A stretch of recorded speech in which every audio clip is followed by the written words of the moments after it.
കുഞ്ഞികൃഷ്ണന്റെ മുദ്രാവാക്യം രക്തസാക്ഷികൾ സിന്ദാബാദ്.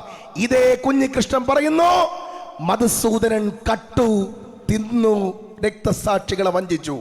എന്റെ ചോദ്യം, ഏതെങ്കിലും സഖാക്കന്മാർ എവരുടെയൊക്കെ വാക്കും കേട്ടുകൊണ്ട് രക്തസാക്ഷിയാകാൻ വേണ്ടി കുത്താനും ചാവാനും ഇറങ്ങുന്നുണ്ടെങ്കിൽ സഖാക്കളെ നിങ്ങളോട് പറയുന്നു, നിന്റെയൊക്കെ വീട്ടിലെ ആകാശത്തെത്തില്ല അടിച്ചു മാറ്റിക്കൊണ്ട് പോകുന്നവരുടെ കമ്മ്യൂണിസമാണ് ഇന്ന് കേരളത്തിൽ. ഒരു കാര്യം നിങ്ങൾക്കറിയാം, ഇപ്പോ പിണറായി വിജയൻ സർക്കാർ പറഞ്ഞു പെൻഷൻ കൊടുക്കാൻ പൈസയില്ല, അരിക്ക് സപ്ലൈകോയ്ക്ക് പൈസയില്ല, ജലജീവൻ മിഷന് പൈസയില്ല, കോൺട്രാക്ടർമാർക്ക് പൈസയില്ല. പക്ഷെ പിണറായി വിജയൻ പറഞ്ഞു ഒരൊറ്റ തീരുമാനം, ജയിൽ പുള്ളികളുടെ ശമ്പളം 3 ഇരട്ടിയായിട്ട് കൂട്ടിയിരിക്കുന്നു. ആരെ സുഖിപ്പിക്കാനാ?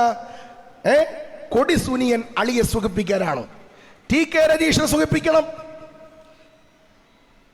ഈ കേരളത്തിൽ TP ഉൾപ്പെടെ ഞങ്ങളുടെ ഷുഹൈബ് ഉൾപ്പെടെ കൊന്നവന്മാരുടെ ജയിൽ പുള്ളികളെ മുഴുവൻ സുഖിപ്പിക്കാൻ അതിനകത്ത് ജയിലിൽ കിടക്കുന്നവരുടെ ശമ്പളം കൂട്ടുന്നു.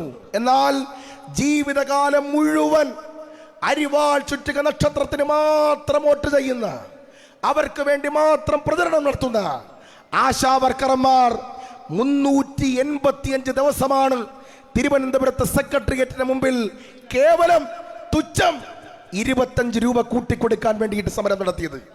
25 രൂപ ആശാവർക്കർമാർ കൂട്ടിക്കൊടുക്കാൻ തിരിഞ്ഞു നോക്കിയില്ല, സമരം ഒത്തുതീർപ്പാക്കിയില്ല. ആരാശാവർക്കർമാർ CPM വോട്ട് ചെയ്യുന്നവരാണ്. ആരാശാവർക്കർമാർ അരിവാളിനെ തോളിലേറിയവരാണ്. ആശാവർക്കർമാർക്ക് കൂട്ടിക്കൊടുക്കാൻ കാശില്ല, പക്ഷേ ജയിൽ പുള്ളികളുടെ ശമ്പളം 3 ഇരട്ടിയായിട്ട് കൂട്ടും. ഇതാണ് കേരളത്തിലെ കമ്മ്യൂണിസം. നിങ്ങൾക്കാർക്കെങ്കിലും ബുദ്ധിയുള്ളവരുണ്ടെങ്കിൽ, ചിന്തിക്കാൻ കഴിവുള്ളവരുണ്ടെങ്കിൽ നിങ്ങൾ മനസ്സിലാക്കിക്കോ. എന്താ പറഞ്ഞത്? നിങ്ങൾക്ക് ഏവർക്കും അറിയാം, ഗുജറാത്ത് ഇലക്ഷൻ നടക്കുക. 2017 ഗുജറാത്ത് ഇലക്ഷന്റെ തലയ്ക്കിന്തലെ ദിവസം രാഹുൽ ഗാന്ധിക്ക് അനുകൂലമായി സർവേ റിപ്പോർട്ടുകൾ ഒന്നൊന്നായിട്ട് വരികയാണ്.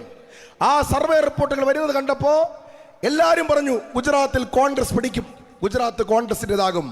എന്നാൽ ഇലക്ഷന്റെ തലയ്ക്കിന്തലെ ദിവസം രാജ്കോട്ടിൽ 1,00,000 പേർ വരുന്ന ഗുജറാത്തികളെ അഭിസംബോധന ചെയ്തുകൊണ്ട് നരേന്ദ്രമോദി വിഷാദ ഹൃദയനായി ഒരു സമ്മേളനത്തിൽ പ്രസംഗിച്ചു.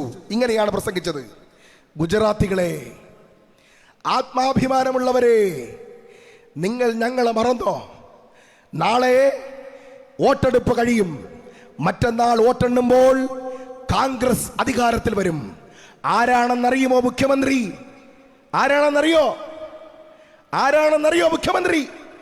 നരേന്ദ്രമോദി പറയുകയാണ് ഗുജറാത്തികളോട്, മിയാൻ മിയാൻ മിയാൻ അഹമ്മദ് പട്ടേലാണ് മുഖ്യമന്ത്രി.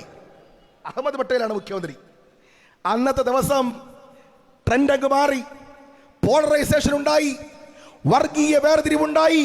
ഗുജറാത്തിൽ വീണ്ടും BJP ജയിച്ചു. നിങ്ങൾ കേട്ടില്ലേ ആ ശബ്ദം? ആരുടെ ശബ്ദം? ബാലന്റെ ശബ്ദം, പിണറായി വിജയന്റെ കോളാമ്പിയുടെ ശബ്ദം നിങ്ങൾ കേട്ടില്ലേ? എന്താ പറഞ്ഞത്? കോൺഗ്രസ് അധികാരത്തിൽ വരും, പക്ഷേ ആഭ്യന്തര വകുപ്പ് ജമാഅത്ത് ഇസ്ലാമിയുടേതായിരിക്കും. ജമാഅത്ത് ഇസ്ലാമിയുടേതായിരിക്കും ആഭ്യന്തര വകുപ്പ്. എന്നിട്ട് പറഞ്ഞു മാറാട് കലാപങ്ങൾ ഉണ്ടാകും. RSS പറയോ? RSS പറഞ്ഞിട്ടുണ്ടോ? RSS പറയാത്ത വർഗീയത, ന്യൂനപക്ഷങ്ങളെ അകറ്റി ഭൂരിപക്ഷ വർഗീയതയെ സുഖിപ്പിച്ച്, RSSനെ സുഖിപ്പിച്ച് വീണ്ടും അധികാരത്തിൽ കയറാൻ വേണ്ടി ബാലനെ കൊണ്ട് പറയിച്ചതാണ്. തീർന്നില്ല. ഭരണഘടന തൊട്ട് സത്യം ചെയ്ത സജി ചെറിയാൻ ആവർത്തിച്ചു പറഞ്ഞു, നോക്കൂ, തലശ്ശേരിയിലേക്ക് നോക്ക്, കണ്ണൂർ കോർപ്പറേഷനിലേക്ക് നോക്ക്, കോഴിക്കോട് ജില്ലാ പഞ്ചായത്തിലേക്ക് നോക്ക്, ജയിച്ചു വന്നവരുടെ എല്ലാവരുടെയും പേര് നോക്ക്, ജയിച്ചു വന്നവരുടെ പേര് നോക്ക്. അപ്പൊ മനസ്സിലാവും ആരാണ് ജയിച്ചവർ എന്ന് മനസ്സിലാകും. എന്താണ് ശുദ്ധമായ വർഗീയത? ആരെ സുഖിപ്പിക്കാൻ? RSSനെ സുഖിപ്പിക്കാൻ, സംഘപരിവാറിനെ സുഖിപ്പിക്കാൻ. എന്തിനു വേണ്ടി? 4 വോട്ടിന് വേണ്ടി. എന്റെ ശബ്ദം ശ്രമിക്കുന്ന CPMന്റെ സഖാക്കളെ, നിങ്ങൾ എന്താ പറഞ്ഞത്? ഞങ്ങളെ സഖാവ് പിണറായി വിജയൻ RSSനെതിരായി ഉയർത്തിപ്പിടിച്ച വടിവാൾ, ഊരിപ്പിടിച്ച കത്തി, അതിന്റെ ഇടയിലൂടെ അപ്പുറത്തെ കോളേജിന്റെ നടയിലൂടെ നടന്നുപോയത്രേ. എന്നാൽ ഇന്ന് RSSന്റെ മുഖ്യമന്ത്രിയല്ലേ പിണറായി വിജയൻ?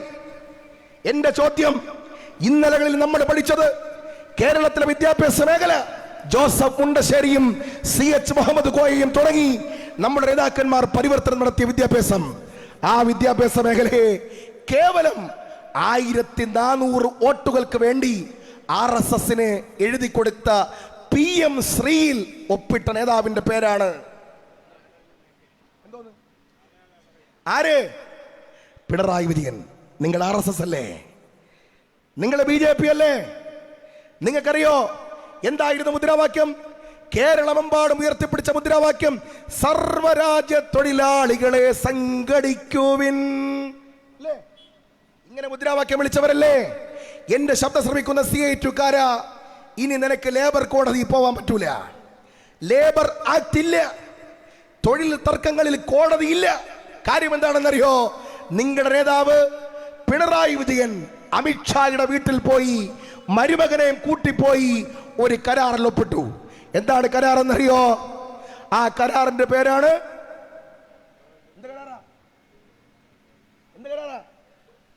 തൊഴിൽ തർക്കങ്ങൾ പരിഹരിക്കുന്നതിന് വേണ്ടി ലേബർ കോഡിൽ ഒപ്പിട്ടു. Labour code. ഇനി മുതൽ CI2കാരന്റെ തൊഴിൽ തർക്കവുമായിട്ട് കോടതി പോകാൻ പറ്റൂല. സർവ്വരാജ്യ തൊഴിലാളികളുടെ പേരിൽ വോട്ട് പിടിക്കാൻ ഇറങ്ങിയ CPM RSSനും അമിത്ഷാക്കും വഴങ്ങിക്കൊണ്ടാണ് നിങ്ങൾക്കറിയാം ലേബർ കോഡിൽ ഒപ്പിട്ടിരിക്കുന്നത്. ഒരു കാര്യം കൂടി ഞാൻ പറഞ്ഞുകൊണ്ട് അവസാനിപ്പിക്കാം. നിങ്ങൾക്ക് ഏവർക്കും അറിയാവുന്ന പോലെ തന്നെ കേരളത്തിന്റെ ചരിത്രത്തിൽ ഇതുപോലെ ജീർണതയുമായി ഒരു മുഖ്യമന്ത്രി ഉണ്ടായിട്ടുണ്ടോ? എന്റെ ചോദ്യമാണ്. ഞാൻ തലശ്ശേരിയിലാണ് ചോദിക്കുന്നത്. എന്തായിരുന്നു മുദ്രാവാക്യം? മരിക്കാൻ ഞങ്ങൾക്കു മനസ്സില്ല, മുതലാളിത്തമേ മുതലാളിത്തമേ നിൻ മുന്നിൽ മുട്ടുമടക്കാൻ മനസ്സില്ല. ഇതല്ലായിരുന്നു മുദ്രാവാക്യം. ഇതല്ലായിരുന്നു മുദ്രാവാക്യം. ആരാണ് മുതലാളിയുടെ കാശ് വാങ്ങിയത്? രാജകുമാരി. ഏത് മുതലാളി? കരിമണൽ മുതലാളി. എവിടത്തെ കരിമണൽ? ആലപ്പുഴയിലെ കരിമണൽ. എത്ര കോടി? 2,67,00,000. ആര് വാങ്ങി? രാജകുമാരി. എങ്ങനെ വാങ്ങി? അക്കൗണ്ടിലൂടെ വാങ്ങി. ഏത് വകുപ്പിൽ? മാസപ്പടി. എന്ത് ചെയ്തു കൊടുത്തു? ഒരു സേവനവും ചെയ്തു കൊടുത്തില്ല. തലശ്ശേരി അങ്ങാടിയിൽ പണിയെടുക്കുന്ന CI2വിന്റെ തൊഴിലാളി ഒരു ദിവസം ജോലി ചെയ്താൽ 1000 രൂപ കിട്ടിയാൽ 125 രൂപ പാർട്ടിക്ക് ലവി കൊടുക്കണം. എന്നാൽ ഇവിടെ വീട്ടിനകത്ത് CI2കാർ പൊരിവെയിലത്ത് പണിയെടുക്കുമ്പോൾ ഒരു ജോലിയും ചെയ്യാതെ ക്ലിഫ് ഹൗസിന്റെ ശീതളിമയിൽ ഇരുന്നു കൊണ്ട് ഒരു രാജകുമാരി മാസപ്പടി വാങ്ങി. ഒരാളെങ്കിലും ചോദിക്കാനുണ്ടായോ? CPMൽ ആരെങ്കിലും ഒരു നട്ടലുള്ളവരുണ്ടായോ? അതിന്റെ പ്രതിഫലനമാണ് തദ്ദേശ സ്വയംഭരണ സ്ഥാപനങ്ങളിലേക്കുള്ള തെരഞ്ഞെടുപ്പ്. പ്രതിപക്ഷ നേതാവിനോട് മീഡിയ വൺ ചാനൽ ചോദിച്ചു, എത്ര സീറ്റ് പിടിക്കും? തദ്ദേശ സ്വയംഭരണ സ്ഥാപനങ്ങളിലേക്കുള്ള തെരഞ്ഞെടുപ്പിൽ എത്ര പഞ്ചായത്ത് പിടിക്കും? അദ്ദേഹം പറഞ്ഞു 500ന് മുകളിൽ. അദ്ദേഹത്തോട് ചോദിച്ചു, എത്ര കോർപ്പറേഷൻ? അദ്ദേഹം വിരലുയർത്തിയിട്ട് പറഞ്ഞു 4. അന്തം വിട്ടുപോയ പത്രപ്രവർത്തകൻ വീണ്ടും ചോദിച്ചു, ഏതൊക്കെ? കണ്ണൂർ, തൃശൂർ, എറണാകുളം, കൊല്ലം എന്ന് പറഞ്ഞപ്പോ CPMന്റെയും CPIയുടെയും ഈറ്റില്ലമായ കോൺഗ്രസിന് ഒരു MLA പോലും ഇല്ലാത്ത കൊല്ലം ജില്ലയിലെ മുനിസിപ്പാലിറ്റി 50 കൊല്ലത്തിന് ശേഷം കോൺഗ്രസ് പിടിക്കുമെന്നോ? ഇവിടെ രാഷ്ട്രീയകാര്യ സമിതി അംഗം ബിന്ദു കൃഷ്ണയുടെ മണ്ഡലമാണ് കോർപ്പറേഷൻ. ആ കോർപ്പറേഷൻ പിടിക്കുമോ? ചോദ്യം. എന്നാൽ ഇലക്ഷന്റെ റിസൾട്ട് പുറത്തു വന്നപ്പോ 50 കൊല്ലത്തെ ചരിത്രത്തെ അട്ടിമറിച്ചുകൊണ്ട് CPMനെയും CPIയെയും പരാജയപ്പെടുത്തി കോൺഗ്രസ് നേതൃത്വം കൊടുക്കുന്ന, മുസ്ലിം ലീഗും RSPയും നേതൃത്വം കൊടുക്കുന്ന ഐക്യജനാധിപത്യ മുന്നണി കേരളത്തിന്റെ ചരിത്രത്തിൽ ആദ്യമായി കൊല്ലം കോർപ്പറേഷൻ പിടിച്ചു. കോഴിക്കോട് ജില്ലാ പഞ്ചായത്ത് ഒരിക്കലും നമ്മൾ പിടിക്കാറില്ല. കോഴിക്കോട് ജില്ലാ പഞ്ചായത്ത് പിടിച്ചു. ഞാൻ ഈ തലശ്ശേരി മുനിസിപ്പാലിറ്റിയെ കുറിച്ച് ചോദിക്കുക. മുമ്പ് എത്ര ഉണ്ടായിരുന്നു? 2? അതെ, 3, 7. ഇപ്പൊ എത്ര ഉണ്ട്? 13 അല്ലേ? 13. എങ്ങനെയാണ് ഈ മാറ്റമുണ്ടായത്? മാറ്റമുണ്ടായത് ഇത്രയേ ഉള്ളൂ. കമ്മ്യൂണിസ്റ്റ് പാർട്ടിക്കാർ കമ്മ്യൂണിസ്റ്റ് പാർട്ടിയുടെ ബാഡ്ജും കുത്തി, കമ്മ്യൂണിസ്റ്റ് പാർട്ടിയുടെ കൊടിയും പിടിച്ച്, കമ്മ്യൂണിസ്റ്റ് പാർട്ടിയുടെ വണ്ടിയിൽ വന്ന് കമ്മ്യൂണിസ്റ്റ് ബൂത്ത് ഏജന്റിനെ കൈയും കാണിച്ചിട്ട് കയറി കൈപ്പത്തിയിലും കോണിയിലും കുത്തി. എൻ്റെ സഹോദരങ്ങളെ, എൻ്റെ പ്രസംഗം ഞാൻ അവസാനിപ്പിക്കുന്നു. എൻ്റെ ശബ്ദം ശ്രമിക്കുന്ന CPM-കാരോടാണ്, നിങ്ങളുടെ പാർട്ടി ഇവിടെ ഉണ്ടാവണോ? തലശ്ശേരിയിലെ പാർട്ടി ഇവിടെ ഉണ്ടാവണോ? CPM എന്ന് പറയുന്ന പാർട്ടി ഇന്ത്യയിൽ ഉണ്ടാവണോ? ആർക്കെങ്കിലും നിങ്ങളുടെ പാർട്ടി ഇതുപോലെ ഇവിടെ ഉണ്ടാകണമെന്ന് ആഗ്രഹമുണ്ടെങ്കിൽ ഒറ്റ വഴിയേ ഉള്ളൂ, പ്രതിപക്ഷത്തേക്ക് മാറ്റുക. ഒറ്റ വഴിയേ ഉള്ളൂ, നേരെ ചെല്ലുക, കൈപ്പത്തിയിൽ കുത്തുക, ഐക്യമുന്നണിക്ക് കുത്തുക, UDF അധികാരത്തിൽ കൊണ്ടുവരിക. അടിക്കണമെങ്കിൽ എല്ലാവരും കൂടെ അടിക്കണം. ഒന്നും കൂടെ അടിച്ചേ നോക്കട്ടെ. ഒറ്റ പോക്ക് പോവുക. CPM-കാരോട് പറഞ്ഞ് അവസാനിപ്പിക്കുന്നു, രക്ഷപ്പെടണോ? നിങ്ങളുടെ പാർട്ടി ഇവിടെ ഉണ്ടാവണോ? രക്തസാക്ഷികൾക്ക് മാനമുണ്ടാവണോ? ജീർണത പേറുന്ന കറുത്ത കൂടാരത്തെ പുറത്തെറിയുക, മഹാരാജാവിനെ താഴെ ഇറക്കുക, പിണറായി സത്തിന് അന്ത്യം കുറിക്കുക. യഥാർത്ഥ കമ്മ്യൂണിസ്റ്റുകൾ ആരെങ്കിലും ജീവിച്ചിരിപ്പുണ്ടെങ്കിൽ ഉയർത്തുക നിങ്ങളുടെ പതാക. ഒറ്റ വഴിയേ ഉള്ളൂ, UDF-ന് കുത്തുക, UDF-നെ ജയിപ്പിക്കുക. അതിനുവേണ്ടി ഒറ്റക്കെട്ടായി ഒരു മനസ്സോടെ നിങ്ങൾ ഓരോരുത്തരും ജൈത്രയാത്രയ്ക്കായിട്ട് തുടരുക. നിങ്ങൾ നോക്ക്, കാസർഗോഡ് നിന്ന് തുടങ്ങിയതാണ് ജാഥ. എല്ലായിടത്തും രാവെന്നോ പകലെന്നോ ഇല്ലാതെ 10,000 ഒഴുകിയെത്തുന്നു. നിങ്ങൾ നോക്ക്, ഇന്നലകളിൽ നമ്മൾ നിന്നും അകന്നു പോയവരെല്ലാം തിരിച്ചു വന്നിരിക്കുകയാണ്. നിങ്ങൾ നോക്ക്, ആളുകളെ നോക്ക്, ഇന്നലകളിൽ നമ്മളോടൊപ്പം ഉണ്ടാവാതിരുന്നവരെല്ലാം ഒറ്റക്കെട്ടായിട്ട് വന്നിരിക്കുകയാണ്. മാറ്റമാണ്, എഴുതി വെച്ചോളൂ. 100 സീറ്റിന് മുകളിൽ ഭൂരിപക്ഷത്തോടെ ഐക്യജനാധിപത്യ മുന്നണി കേരളം ഭരിക്കും. ഒറ്റ കാര്യം കൂടി പറഞ്ഞുകൊണ്ട് അവസാനിപ്പിക്കാം. ഇന്ത്യ ചരിത്രത്തിലെ അവസാനത്തെ മുഖ്യമന്ത്രി, അവസാനത്തെ കമ്മ്യൂണിസ്റ്റ് മുഖ്യമന്ത്രിയായി പിണറായി വിജയൻ മാറുകയാണ്. മാറണമെന്ന് ആഗ്രഹമുള്ളവർ കൈപ്പത്തിയിലോ ഈ UDF-നോ കുത്തുക.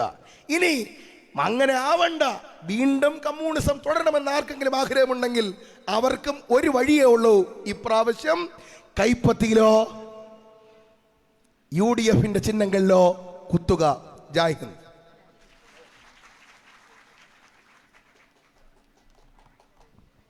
UDF-ന്റെ സംസ്ഥാന ചെയർമാൻ അടൂർ പ്രകാശ് അടക്കമുള്ള നേതാക്കന്മാർ ഇവിടെയുണ്ട്. അടുത്തായി സംസാരിക്കുന്നതിനായി രമ്യ ഹരിദാസിനെ ക്ഷണിക്കുന്നു.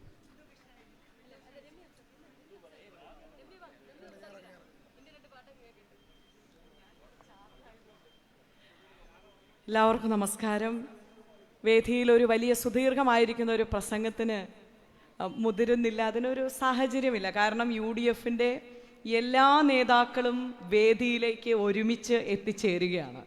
പ്രിയങ്കരനായ UDF-ന്റെ കൺവീനർ അടൂർ പ്രകാശ് സാർ ഇവിടെ എത്തിച്ചേർന്നിരിക്കുന്നു. ഏതാനും നിമിഷങ്ങൾക്കകം നമ്മുടെ കുഞ്ഞാലിക്കുട്ടി സാഹിബും പ്രതിപക്ഷ നേതാവും ഒക്കെ ഈ വേദിയിലേക്ക് വരും. ഷാനി ചേച്ചിയും അതേപോലെ തന്നെ BRM ഉൾപ്പെടെ CP ജോണേട്ടൻ ഉൾപ്പെടെ ഒക്കെ നിങ്ങളോട് സവിസ്തരം പ്രതിപാദിച്ചതാണ്. നമ്മുടെ മുൻപിൽ BRM പറഞ്ഞ് നിർത്തിയ സ്ഥലത്ത് ഇനിയുള്ള ദിവസങ്ങളിൽ CPM കമ്മ്യൂണിസ്റ്റ് പാർട്ടി അനുഭാവികളുടെ മുഴുവൻ പ്രവർത്തനവും അവരുടെ പാർട്ടി നിലനിൽക്കുന്നതിന് വേണ്ടി ഐക്യജനാധിപത്യ മുന്നണിക്കൊപ്പം താഴെ തട്ടിലെ പ്രവർത്തകർ ചേർന്ന് നിന്നുകൊണ്ട് പ്രവർത്തിക്കണം എന്നുള്ള സന്ദേശവുമായിട്ടാണ് മുന്നോട്ട് പോകാനിരിക്കുന്നത്. നമുക്കെല്ലാവർക്കും അറിയാം, ഞാനും നിങ്ങളുമൊക്കെ ജനിച്ചു വളർന്ന മതേതരത്വ ജനാധിപത്യ ഇന്ത്യയിൽ നമുക്കൊക്കെ ഇഷ്ടമുള്ള ഭക്ഷണം കഴിച്ച്, ഇഷ്ടമുള്ള വസ്ത്രം ധരിച്ച്, ഇഷ്ടമുള്ള ആചാരങ്ങളിൽ മുറുകെ പിടിച്ച് ജീവിക്കാൻ കഴിഞ്ഞതും ഒരുമിച്ച് ഒരു സ്കൂളിൽ ഒരു ബെഞ്ചിലിരിക്കുമ്പോൾ തൻ്റെ കൂട്ടുകാരൻ അല്ലെങ്കിൽ കൂട്ടുകാരി തലേ ദിവസം അത്താഴം കഴിച്ചോ, പട്ടിണി കിടന്നിട്ടാണോ വന്നിരിക്കുന്നത് എന്ന് ചോദിച്ച് വളർന്നു വന്ന ഒരു കുട്ടിക്കാലമാണ് നമുക്ക് ഓരോരുത്തർക്കുമുള്ളത്. പക്ഷെ ഇന്ന് ഈ രാജ്യം ഭരിക്കുന്നവരുടെ അജണ്ട നമ്മളെയെല്ലാം ഭിന്നിപ്പിക്കുന്നതിന് വേണ്ടി അവിടെ മതത്തിൻ്റെ പേര്, അവിടെ ജാതിയുടെ പേര്, അവിടെ വസ്ത്രത്തിൻ്റെ പേര്, ഭക്ഷണത്തിൻ്റെ പേരിൽ എങ്ങനെയാണ് ഭിന്നിപ്പിക്കുവാൻ കഴിയുക എന്നുള്ള ശ്രമം നടത്തിക്കൊണ്ട് ഈ രാജ്യത്തിന് ഇന്ന് നേതൃത്വം കൊടുക്കുന്ന ജനങ്ങൾ വോട്ട് ചെയ്ത് അധികാരത്തിലേറിയ ആ സർക്കാർ തന്നെ നേതൃത്വം കൊടുക്കുക. ആ സംഘപരിവാർ ശക്തികളുടെ അജണ്ട എങ്ങനെ നടപ്പിലാക്കി കൊടുക്കാൻ കഴിയുമെന്ന് ആലോചിച്ചുകൊണ്ടാണ് കേരളത്തിൽ അധികാരത്തിൽ ഇരിക്കുന്ന തൊഴിലാളികളുടെ പാർട്ടിയാണ് എന്ന് പറഞ്ഞ് കൊടിപിടിച്ച് ഒരു കാലഘട്ടങ്ങളിൽ പട്ടികജാതി പട്ടികവർഗ ഉന്നതികളിൽ കയറി നിങ്ങൾ സാധാരണക്കാരെ ഞങ്ങൾ ചേർത്ത് പിടിക്കാം, നിങ്ങൾ കൊടി പിടിക്കാൻ വരൂ എന്ന് പറഞ്ഞ് ഇന്ന് അധികാരത്തിലിരിക്കുന്ന ഈ ഇടതുപക്ഷ സർക്കാർ ചെയ്യുന്നത്. നമ്മുടെ ഉത്തരവാദിത്വം, UDFന്റെ ഉത്തരവാദിത്വം ഈ രണ്ട് ശക്തികളോടും ഒരുമിച്ച് യുദ്ധം ചെയ്യുക എന്നുള്ള ധാർമ്മികപരമായിരിക്കുന്ന ഉത്തരവാദിത്വവും കടമയുമുണ്ട്. ഇവർ രണ്ടുപേരും കുഞ്ഞു മനസ്സുകളിൽ പോലും വർഗീയത കുത്തിവെക്കുന്നതിന് വേണ്ടിയിട്ടുള്ള ശ്രമം നടത്തിക്കൊണ്ട് മുന്നോട്ട് പോകുമ്പോൾ കേരള ജനത കാണുന്ന സ്വപ്നത്തിലേക്ക് മതേതരത്വം മുറുകെ പിടിച്ച് ഈ നാട്ടിൽ എൻ്റെ സഹോദരി സഹോദരന്മാരാണ്, എൻ്റെ കുടുംബാംഗങ്ങളാണ് എന്ന് കരുതിക്കൊണ്ട് അതിന് നേതൃത്വം കൊടുക്കാൻ സാധിക്കുന്നത് UDF എന്ന് പറയുന്ന പ്രസ്ഥാനത്തിനാണ്. അതിനായി അണിചേരുക എന്നുള്ളതാണ്. നമ്മൾ ഒരു കാലഘട്ടങ്ങളിൽ പരിസ്ഥിതിയുമായി ബന്ധപ്പെട്ട സമരമുഖങ്ങളിൽ നമ്മൾ കേട്ടിട്ടുണ്ട്. പ്ലാച്ചിമട സമരം, പാലക്കാട് ജില്ലയിൽ ചിറ്റൂർ എന്ന് പറയുന്ന പ്രദേശത്തെ കുടിവെള്ളം ഊറ്റിയെടുക്കുന്നതിന് വേണ്ടിയിട്ട് കമ്പനി അവിടെ ശ്രമം നടത്തിയപ്പോൾ അതിനെതിരെ സമരം നടത്തി. അവിടെ മുത്തങ്ങയിലെ സമരങ്ങൾ, അതേപോലെ തന്നെ കൈനൂര് സത്യാഗ്രഹം, അരിപ്പ ഭൂസമരം, അങ്ങനെയുള്ള സമരമുഖങ്ങളിലൊക്കെ കേട്ടിരിക്കുന്ന ഒരു പാട്ടിന്റെ വരികളുണ്ട്. ഇനി വരുന്നൊരു തലമുറയ്ക്ക് ഇവിടെ വാസം സാധ്യമോ, ഇനി വരുന്നൊരു തലമുറയ്ക്ക് ഇവിടെ വാസം സാധ്യമോ, മലിനമായ ജലാശയം അതിമലിനമായൊരു ഭൂമിയും, മലിനമായ ജലാശയം അതിമലിനമായൊരു ഭൂമിയും, ഇനി വരുന്നൊരു തലമുറയ്ക്ക് ഇവിടെ വാസം സാധ്യമോ, ഇവിടെ വാസം സാധ്യമോ എന്ന് പരിസ്ഥിതിയെ സംരക്ഷിക്കുന്ന ഇതിനു വേണ്ടിയിട്ട് പാടിയതാണ്.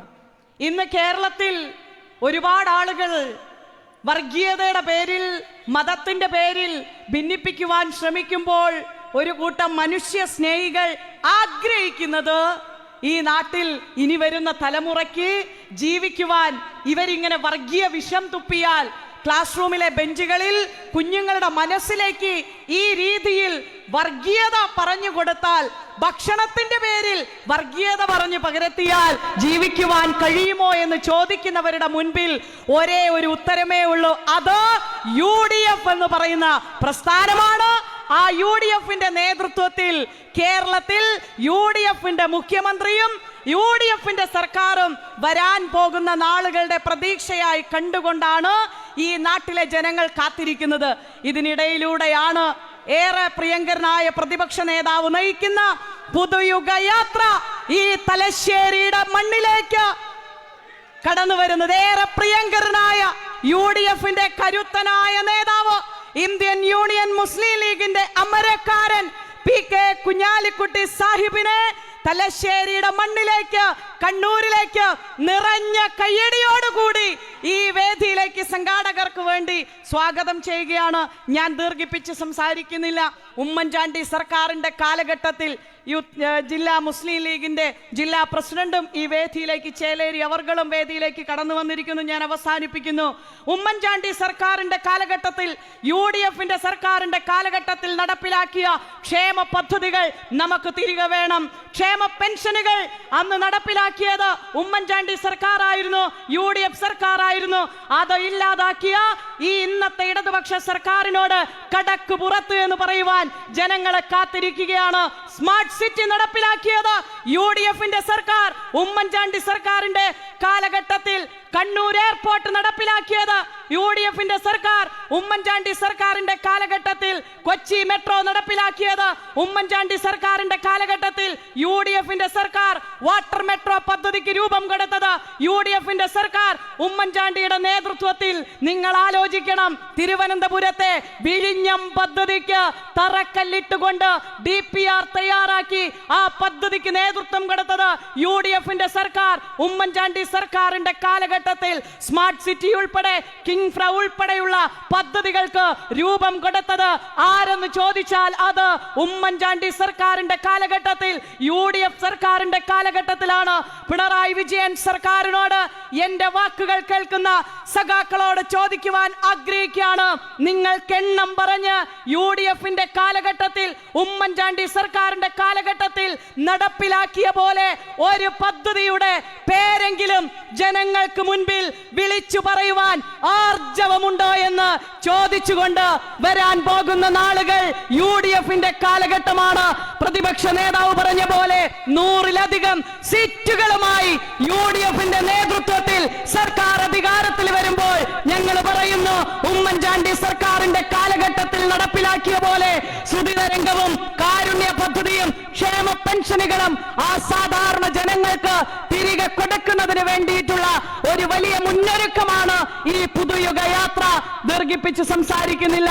നേരത്തെ പറഞ്ഞ പോലെ രക്തസാക്ഷി ഫണ്ട് മുക്കിയവരോട് പൊറുക്കുവാൻ ഈ കേരള ജനത തയ്യാറല്ല. അതുപോലെ അടിവരയിട്ട് പറയുവാൻ ആഗ്രഹിക്കുകയാണ്. ഞാനൊക്കെ കുഞ്ഞുനാളിൽ ശബരിമലയിലേക്ക് അനുജന്റെ കൈകളിൽ അയ്യപ്പ സ്വാമിക്ക് നെയ്യഭിഷേകം നടത്തുവാൻ നെയ്ത്തേങ്ങ നിറച്ചു കൊടുത്ത ഒരു വിശ്വാസിയാണ്. ആ അയ്യപ്പ സ്വാമിയുടെ മുൻപിലേക്ക് പോകുമ്പോൾ അഭിഷേകം ചെയ്ത് നെയ്യൊരൽപ്പം പാത്രത്തിൽ വാങ്ങി തിരികെ വരുന്ന അനുജനോട് പറയും, ആ ശബരിമല സന്നിധിയിൽ ആ ശ്രീകോവിലിനോട് ചേർന്ന് കിടക്കുന്ന കാണിക്ക വഞ്ചിയിൽ 1 രൂപയുടെ നാണയം കൊടുത്തേക്കും, അതിൽ സമർപ്പിക്കണം. തമിഴ്നാട്ടിൽ നിന്നും ആന്ധ്രയിൽ നിന്നും വരുന്ന വ്യാപാരികൾ പൊന്ന് സമർപ്പിക്കുന്നു. അവിടെ ശ്രീകോവിലും കട്ടിളപ്പാളിയും ആ പടികളെല്ലാം സ്വർണം കൊണ്ട് പൂശുവാൻ ആ വിശ്വാസികൾ സമർപ്പിക്കുന്ന പൊന്നവിടെ കൊടുത്ത് ചേർത്ത് വെച്ച് വിശ്വാസികൾ ചെല്ലുമ്പോൾ ഹരിഹരസുതൻ അയ്യപ്പ സ്വാമിയെ, പമ്പാവാസനെ, കാനനവാസനെ കണ്ട് തൊഴുതു മടങ്ങുമ്പോൾ വിശ്വാസികളുടെ മുൻപിലുണ്ടാകുന്ന ഒരാത്മനിർവൃതിയുണ്ട്. അവിടെ ഞങ്ങൾ സമർപ്പിച്ച കാണിക്കയിൽ കൈവച്ച അത് മുൻ MLA ആണെങ്കിലും CPM-കാരനാണെങ്കിലും അതിൽ മുഖ്യമന്ത്രിക്കും മന്ത്രിമാർക്കും ദേവസ്വം വകുപ്പ് മന്ത്രിക്കും കമ്മ്യൂണിസ്റ്റിലെ നേതാക്കന്മാർക്കും പങ്കുണ്ട് എങ്കിൽ പറയുന്നു, അയ്യപ്പ ഭഗവാന്റെ പൊന്ന് കട്ടിട്ടുണ്ട് എങ്കിൽ വിശ്വാസികൾ ഞങ്ങൾ ഒറ്റക്കെട്ടാണ്. അയ്യപ്പന്റേതാകട്ടെ പള്ളി നേർച്ചയ്ക്കും പള്ളി പെരുന്നാളിനും എന്ത് സമർപ്പിക്കണമെന്നുള്ളത് ഓരോ വിശ്വാസിയുടെ വിശ്വാസമാണ്. അടിവരയിട്ട് പറയുന്നു, ആ അയ്യപ്പ സംഗമത്തിൽ നിന്ന് നിങ്ങളുടെ പതനം ആരംഭിച്ചിരിക്കുന്നു. നിങ്ങൾ അഴിക്കുള്ളിലേക്ക് പോകുമ്പോൾ UDFന്റെ നേതാക്കൾ UDFന്റെ സർക്കാർ രൂപീകരിക്കുന്നതിന് കേരള നിയമസഭയിലേക്ക് നിലമ്പൂർ തെക്കുകൊണ്ട് നിർമ്മിച്ച ആ നിയമസഭയിലേക്ക് പടികടന്ന് ചെല്ലുന്നത് സ്വപ്നം കണ്ടുകൊണ്ട് ആ യാത്രയ്ക്ക് കാത്തിരിക്കുന്ന ജനങ്ങളുടെ മുൻപിലേക്ക് അഭിമാനത്തോടെ ഞങ്ങൾ കടന്നു വരുന്നു. ഈ യാത്രയ്ക്ക് എല്ലാവിധ അഭിവാദ്യങ്ങളും നേർന്നുകൊണ്ട് നിർത്തുന്നു. കുഞ്ഞാലിക്കുട്ടി സാഹിബ്, എനിക്ക് പാർട്ടി വൈസ് പ്രസിഡന്റ് ഒക്കെ ആയി ഈ ഒരു പ്രായത്തിൽ ഉത്തരവാദിത്വം തന്നപ്പോൾ സംഘടനാ ചുമതല കണ്ണൂരിലേക്കാണ് തന്നത്. ഞാനാണ് കുറച്ചുകൂടി നല്ലത് എന്ന് പാർട്ടിക്ക് തോന്നിയിട്ടുണ്ട്. അതുകൊണ്ട് അപ്പം ഞാനിങ്ങനെ ചോദിച്ചപ്പോൾ എൻ്റെ അടുത്ത് ലീഡേഴ്സ് പറഞ്ഞത്, ഇത്തവണ ഏറ്റവും കൂടുതൽ സീറ്റ് കിട്ടാൻ പോകുന്നത് കണ്ണൂർ ജില്ലയിൽ നിന്നായിരിക്കും എന്ന് പറഞ്ഞു. അപ്പോൾ ആ വലിയ സ്വപ്നത്തിലേക്ക് നമുക്ക് വീണ്ടും നടന്നു കയറാമെന്ന് മാത്രം പറഞ്ഞുകൊണ്ട് എൻ്റെ വാക്കുകൾ കേൾക്കാൻ മനസ്സ് കാണിച്ച കുടുംബാംഗങ്ങളോട് ഹൃദയം നിറഞ്ഞ നന്ദി പറഞ്ഞുകൊണ്ട് നിർത്തുന്നു. നന്ദി, നമസ്കാരം. ജയ് ഹിന്ദ്, ജയ് UDF. പ്രതിപക്ഷ നേതാവ് നടത്തുന്ന ജാഥ ഏതാനും നിമിഷങ്ങൾക്കകം ഇവിടെ എത്തിച്ചേരും. നമ്മുടെ ബഹുമാനപ്പെട്ട പ്രതിപക്ഷ നേതാവ് കുഞ്ഞാലിക്കുട്ടി സാഹിബ് എത്തിയിട്ടുണ്ട്. പ്രതിപക്ഷ നേതാവ് എത്തിയതിന് ശേഷം മാത്രമേ അദ്ദേഹം സംസാരിക്കും. അടുത്തായി UDFന്റെ സംസ്ഥാന ചെയർമാൻ അടൂർ പ്രകാശിനെ ആദരപൂർവ്വം ക്ഷണിച്ചോളുന്നു. ജില്ലാ മുസ്ലിം ലീഗിൻ്റെ ചേലേരി, അതേപോലെ തന്നെ ജില്ലാ സെക്രട്ടറി അടക്കം ഉണ്ട്. അടുത്ത് സംസാരിക്കും.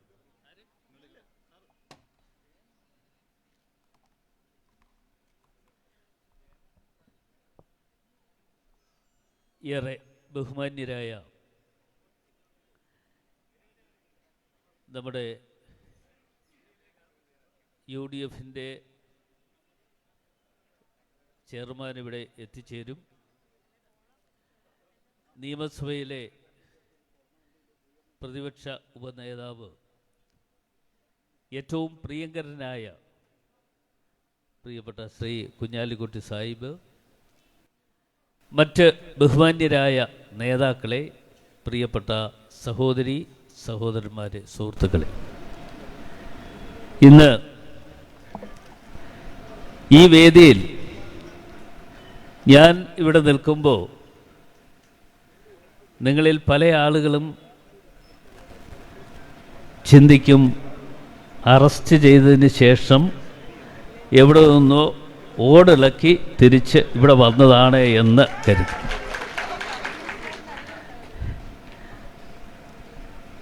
ഈ ചാനലുകാരുണ്ടാക്കുന്ന അറസ്റ്റ്,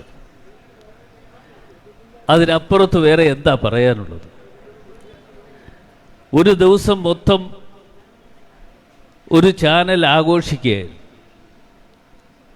ആ ആഘോഷം എന്താണെന്ന് ചോദിച്ചാൽ അടൂർ പ്രകാശ്. എന്താ സംഭവിച്ചത്? എൻ്റെ ഭാഗ്യദോഷത്തിനാണെന്ന് തോന്നുന്നു UDF-ൻ്റെ കൺവീനറായി ഞാൻ ചുമതല ഏറ്റെടുത്തതാണ് ഈ കുഴപ്പം. UDF-ൻ്റെ കൺവീനറായി ചുമതല ഏറ്റെടുത്തില്ലായിരുന്നു എങ്കിൽ എന്നെ സംബന്ധിച്ചിടത്തോളം ഇങ്ങനത്തെ ഒരു കാര്യവും ഉണ്ടാകില്ല. എന്നെ അറസ്റ്റ് ചെയ്തു. മാത്രമല്ല, ഉണ്ണികൃഷ്ണൻ പോറ്റിയോടൊപ്പം ഇരുത്തി ചോദ്യം ചെയ്തു. ആ ഉണ്ണികൃഷ്ണൻ പോറ്റിയോടൊപ്പം ഇരുത്തി ചോദ്യം ചെയ്തു എന്ന് വാർത്ത കൊടുത്ത നമ്മുടെ സുഹൃത്തുക്കളുണ്ട്. ഞാൻ ആ സുഹൃത്തുക്കളെ ഒന്നും ഇപ്പോൾ തൽക്കാലം പ്രകോപിപ്പിക്കാൻ ഞാനൊന്നും പറയുന്നില്ല. കാരണം എന്താണെന്ന് ചോദിച്ചാൽ, എന്താ ഇവരോട് പറയേണ്ടത്? പറയേണ്ട കാര്യങ്ങൾ ഞാൻ പറഞ്ഞു കഴിഞ്ഞു. അത് നിങ്ങൾ കേട്ട് കാണുമല്ലോ. പറയേണ്ട കാര്യങ്ങൾ, എന്നെ ഇവിടെ സ്റ്റേറ്റ്മെൻറ്റ് ഒന്ന് തന്നാൽ കൊള്ളാം എന്ന് അന്വേഷണ ഉദ്യോഗസ്ഥൻ എന്നെ അറിയിച്ചപ്പോൾ, സത്യം പറയാമല്ലോ, അന്ന് പാർലമെൻറ്റ് സമ്മേളനം ഉണ്ടായിരുന്നു എന്നുള്ളത് മാത്രമല്ല, പാർലമെൻറ്റിൽ നിശ്ചയമായും എത്തിച്ചേരണമെന്ന് വിപ്പും തന്നു എന്നുള്ളത് കൊണ്ട് ഞാൻ അവിടേക്ക് പോവുകയാണ് ചെയ്തത്. ഞാൻ അവരെ വിളിച്ചറിയിച്ചു, സ്റ്റേറ്റ്മെൻറ്റ് തരാൻ വേണ്ടി ഞാൻ അടുത്ത ദിവസം തന്നെ വന്നുകൊള്ളാം. ഉപ്പളയിൽ നടന്ന നമ്മുടെ ജാഥയുടെ ആരംഭം കുറിച്ചതിന് ശേഷം അവിടെ നിന്ന് ട്രെയിൻ കയറി നേരെ പോവുകയാണ് ചെയ്തത്. നേരെ പോയി കഴിഞ്ഞപ്പോൾ അന്ന് രാവിലെ മുതൽ ഇതിനകത്ത് ചില ആളുകളെ ഏർപ്പാട് ചെയ്തിട്ടുണ്ട്. എന്തിനാണെന്നറിയോ? പിണറായി വിജയൻ കേരളത്തിൻ്റെ മുഖ്യമന്ത്രി എന്നുള്ള നിലയിൽ അദ്ദേഹത്തിൻ്റെ ചില സ്വന്തം ആളുകളെ SIT ടീമിൽ ഇപ്പോൾ പുതിയതായി തിരികെ കയറ്റിയിട്ടുണ്ട്. ആ SIT ടീമിൽ തിരികെ കയറ്റിയിട്ട് അവരാണ് വാർത്ത കൊടുക്കുവാൻ, വാർത്തകൾ ഇന്ന ആൾ വന്നിരിക്കുന്നു. ഞാൻ ഒളിച്ചോട്ടം നടത്തിയൊന്നും അല്ല നേരെ പോലീസ് ഹെഡ്ക്വാർട്ടേഴ്സിൽ ചെന്നത്. നേരെ അവരുടെ ഹെഡ്ക്വാർട്ടേഴ്സിൽ ചെന്ന് സ്റ്റെപ്പ് കയറി അവരുടെ ഓഫീസിലേക്ക് ചെല്ലുകയാണ് ചെയ്തത്. പക്ഷേ ഇതെല്ലാം കഴിഞ്ഞ് എൻ്റെ സ്റ്റേറ്റ്മെൻറ്റൊക്കെ എടുത്തു കഴിഞ്ഞപ്പോൾ ആ അന്വേഷണ ഉദ്യോഗസ്ഥൻ എന്നോട് പറഞ്ഞു, സാറേ എല്ലാം കഴിഞ്ഞു. ഞാൻ ചോദിച്ചു, ഇനി എന്തെങ്കിലും ഉണ്ടോ? ഉണ്ടെങ്കിലും ചോദിച്ചോ, ഞാൻ മറുപടി പറയാം എന്ന് അദ്ദേഹത്തോട് പറഞ്ഞു. അദ്ദേഹം പറഞ്ഞു, ഒന്നുമില്ല, ഞങ്ങൾക്കറിയേണ്ട കാര്യങ്ങളെല്ലാം ചോദിച്ചു, അറിയേണ്ട കാര്യങ്ങളെല്ലാം അങ്ങ് ഒരു വള്ളി പുള്ളി വ്യത്യാസമില്ലാതെ ഇവിടെ പറയുകയും ചെയ്തു. ഞാൻ പറഞ്ഞു, അത്രയേ ഉള്ളല്ലോ. അപ്പം ഞാൻ ഒരു കാര്യം ചോദിച്ചു, ഇനി ആരെയെങ്കിലും വിളിക്കുന്നുണ്ടോ എന്ന് ചോദിച്ചു. ഇനിയും ആരെയെങ്കിലും വിളിക്കുന്നുണ്ടോ എന്ന് ഞാൻ ചോദിക്കാനുള്ളൊരു കാരണം, എന്നെ വിളിപ്പിക്കാനുള്ളൊരു കാരണം എന്താ? ഒരു ഫോട്ടോയുടെ പേരിലാണല്ലോ. ആ ഫോട്ടോ എടുത്തിപ്പോൾ ഇവിടെ തന്നെ വരുമ്പോൾ പല ആളുകളും നിന്ന് കടന്നു വരുമ്പോൾ ഫോട്ടോ എടുക്കണമെന്ന് പറഞ്ഞ് കൂടെ നിൽക്കും, ഫോട്ടോ എടുക്കും. ആരൊക്കെയാണ് ഫോട്ടോ എടുക്കാൻ വന്ന് നിൽക്കുന്നതെന്ന് ചോദിക്കാറില്ല. അവർ വരും. ശ്രീ ഉമ്മൻചാണ്ടിയുടെ സ്വഭാവം ശ്രീ കുഞ്ഞാലിക്കുട്ടി അടക്കം ഞാൻ അടക്കമുള്ള ആളുകൾ നന്നായി മനസ്സിലാക്കിയിട്ടുള്ള ആളുകളാണ്. ഞങ്ങൾ ഒന്നിച്ച് ആ കാലഘട്ടത്തിൽ മന്ത്രിസഭയിൽ അംഗമായിരിക്കാനുള്ള അവസരം കിട്ടിയതാണ്. ആ കാലഘട്ടത്തിൽ ഞങ്ങളെ ഒരു മുഖ്യമന്ത്രി എങ്ങനെയൊക്കെ ആയിരിക്കണം പെരുമാറേണ്ടത് എന്നതിനെക്കുറിച്ച് അദ്ദേഹത്തെ കണ്ട് മനസ്സിലാക്കുവാനും അദ്ദേഹത്തിൻ്റെ പ്രവർത്തനങ്ങളിലൂടെ മനസ്സിലാക്കുവാനും കഴിഞ്ഞിട്ടുള്ള ഒരാളാണ്. അപ്പോൾ ഇവർ പറയുന്ന ചോദ്യം ചെയ്യൽ എന്ന് വെച്ചാൽ മീഡിയ എന്നെക്കുറിച്ച് എന്നെ ചോദ്യം ചെയ്തു എന്ന് പറയുന്നത് സ്റ്റേറ്റ്മെൻ്റ് എടുക്കാൻ വന്നു എന്നല്ല. ഞാൻ എല്ലാം കഴിഞ്ഞ് ഇറങ്ങുന്ന സമയത്ത് ഉദ്യോഗസ്ഥന്മാർ എന്നോട് പറയുകയാണ്, സാറേ ഇതുവഴി പുറയിൽ കൂടി അങ്ങ് പോകാൻ വഴിയുണ്ട്, വഴി കാണിച്ചു തരാം. എവിടെ?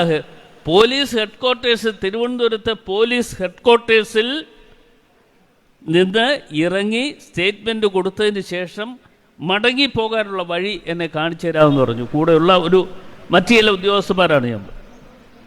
അപ്പം ഞാൻ പറഞ്ഞു, ഞാൻ വന്ന വഴിയേ പോകുള്ളൂ, വന്ന വഴിയേ പോകും. എന്നെ കാത്തു നിൽക്കുന്ന ആളുകൾക്ക് മറുപടി കൊടുത്ത് അവരോട് വർത്തമാനം പറഞ്ഞതിന് ശേഷമായിരിക്കും അടൂർ പ്രകാശ് ഇവിടെ നിന്ന് മടങ്ങുന്നത് എന്ന് പറഞ്ഞിട്ടാണ് ഞാൻ അവിടെ നിന്ന് ഇറങ്ങുന്നത്. ഞാൻ പുറകിൽ പോയില്ല, മുമ്പിൽ തന്നെ ഇറങ്ങി വന്നു. ചാനലുകാരെല്ലാവരും കണ്ടു, അവർക്ക് ചോദിക്കാനുള്ള ചോദ്യങ്ങൾ ചോദിച്ചു, മറുപടിയും കൊടുത്തു. അപ്പോൾ എന്നെ അറസ്റ്റ് ചെയ്ത് ഉണ്ണികൃഷ്ണൻ പോറ്റിയോട് ഒപ്പം ഇരുത്തിയിരിക്കുക അവിടെ. ഇത് നടക്കുന്ന സമയത്തും അടൂർ പ്രകാശിനെ അറസ്റ്റ് ചെയ്ത് ഉണ്ണികൃഷ്ണൻ പോറ്റിയോടൊപ്പം ഇരുത്തിയിരിക്കുന്നു എന്ന് എഴുതി, ഈ ചാനലിൻ്റെ അടിയിൽ ഏതാണ്ട് സ്ക്രോളിങ് അല്ലേ, അങ്ങനെ വരുമല്ലോ, അതിനകത്ത് എഴുതി കാണിച്ചുകൊണ്ടേ ഇരിക്കുക. അതിലും സന്തോഷം. എന്തായാലും ഒരു കാര്യം ഞാൻ പറയാം, എന്നെ സംബന്ധിച്ചിടത്തോളം UDFൻ്റെ കൺവീനർ എന്നുള്ള നിലയിൽ ഈ ചുമതല ഏറ്റെടുത്തതിന് ശേഷം കിട്ടാവുന്ന പബ്ലിസിറ്റിയിൽ അധികം പബ്ലിസിറ്റി എനിക്ക് ലഭിച്ചിട്ടുണ്ട്. ഇത് നമ്മുടെ ബഹുമാന്യായ ശ്രീ കുഞ്ഞാലിക്കുട്ടി സാഹിബ് ഇവിടെ ഇരിക്കുമ്പോൾ ഞാൻ അദ്ദേഹത്തെ ഇരുത്തിക്കൊണ്ട് അഹങ്കാരത്തോടു കൂടി വർത്തമാനം പറയുകയാണ് എന്ന് ധരിക്കരുത്. പക്ഷേ പറയേണ്ട കാര്യങ്ങൾ പറയാതിരിക്കാൻ പറ്റില്ല. ഇപ്പോൾ കേരളത്തിൻ്റെ പല ഭാഗങ്ങളിലും എന്നെ അറിയാവുന്നവർ, ചില ആളുകൾ വിളിച്ചിട്ട്, ഇതെന്താണ് എല്ലാ ദിവസവും തുറന്നാൽ, ഈ TV തുറന്നാൽ ആദ്യം കാണുന്ന നിങ്ങളുടെ പേരാണല്ലോ എന്ന്. എൻ്റെ പ്രിയപ്പെട്ട അഷ്റഫ് അലി ഇവിടെ ഇരിപ്പുണ്ട്. ഞങ്ങൾ ഒന്നിച്ച് കേരള വിദ്യാർത്ഥി യൂണിയൻ്റെ ജില്ലാ പ്രസിഡന്റുമാരായി പ്രവർത്തിച്ചിട്ടുള്ളവരാണ്. ഞാൻ കൊല്ലത്തും, അഷ്റഫ് അലി മലപ്പുറത്തായിരുന്നു അതോ കോഴിക്കോടായിരുന്നു? കോഴിക്കോടും. അപ്പോൾ എല്ലാവരും ചോദിക്കുക, TV തുറന്നാൽ നിങ്ങളുടെ പേര് മാത്രമേ കാണാൻ പറ്റത്തുള്ളൂ. ഏതാ 2 മാസമേ ഉള്ളൂ ഇനി തെരഞ്ഞെടുപ്പ്. ഒരു കാര്യം ഞാൻ പറയാം, വരാൻ പോകുന്ന തെരഞ്ഞെടുപ്പിൽ ഇനിയും എന്തെല്ലാം കാര്യങ്ങൾ ഇടതുപക്ഷ മുന്നണി ഗവൺമെൻറ് ഉണ്ടാക്കിയെടുക്കുവാൻ വേണ്ടി അവരോടൊപ്പം നിന്നുകൊണ്ട് ചാനലുകാരും കൂട്ടുപിടിച്ചു എന്ന് കരുതി ഒരു സംശയം വേണ്ട.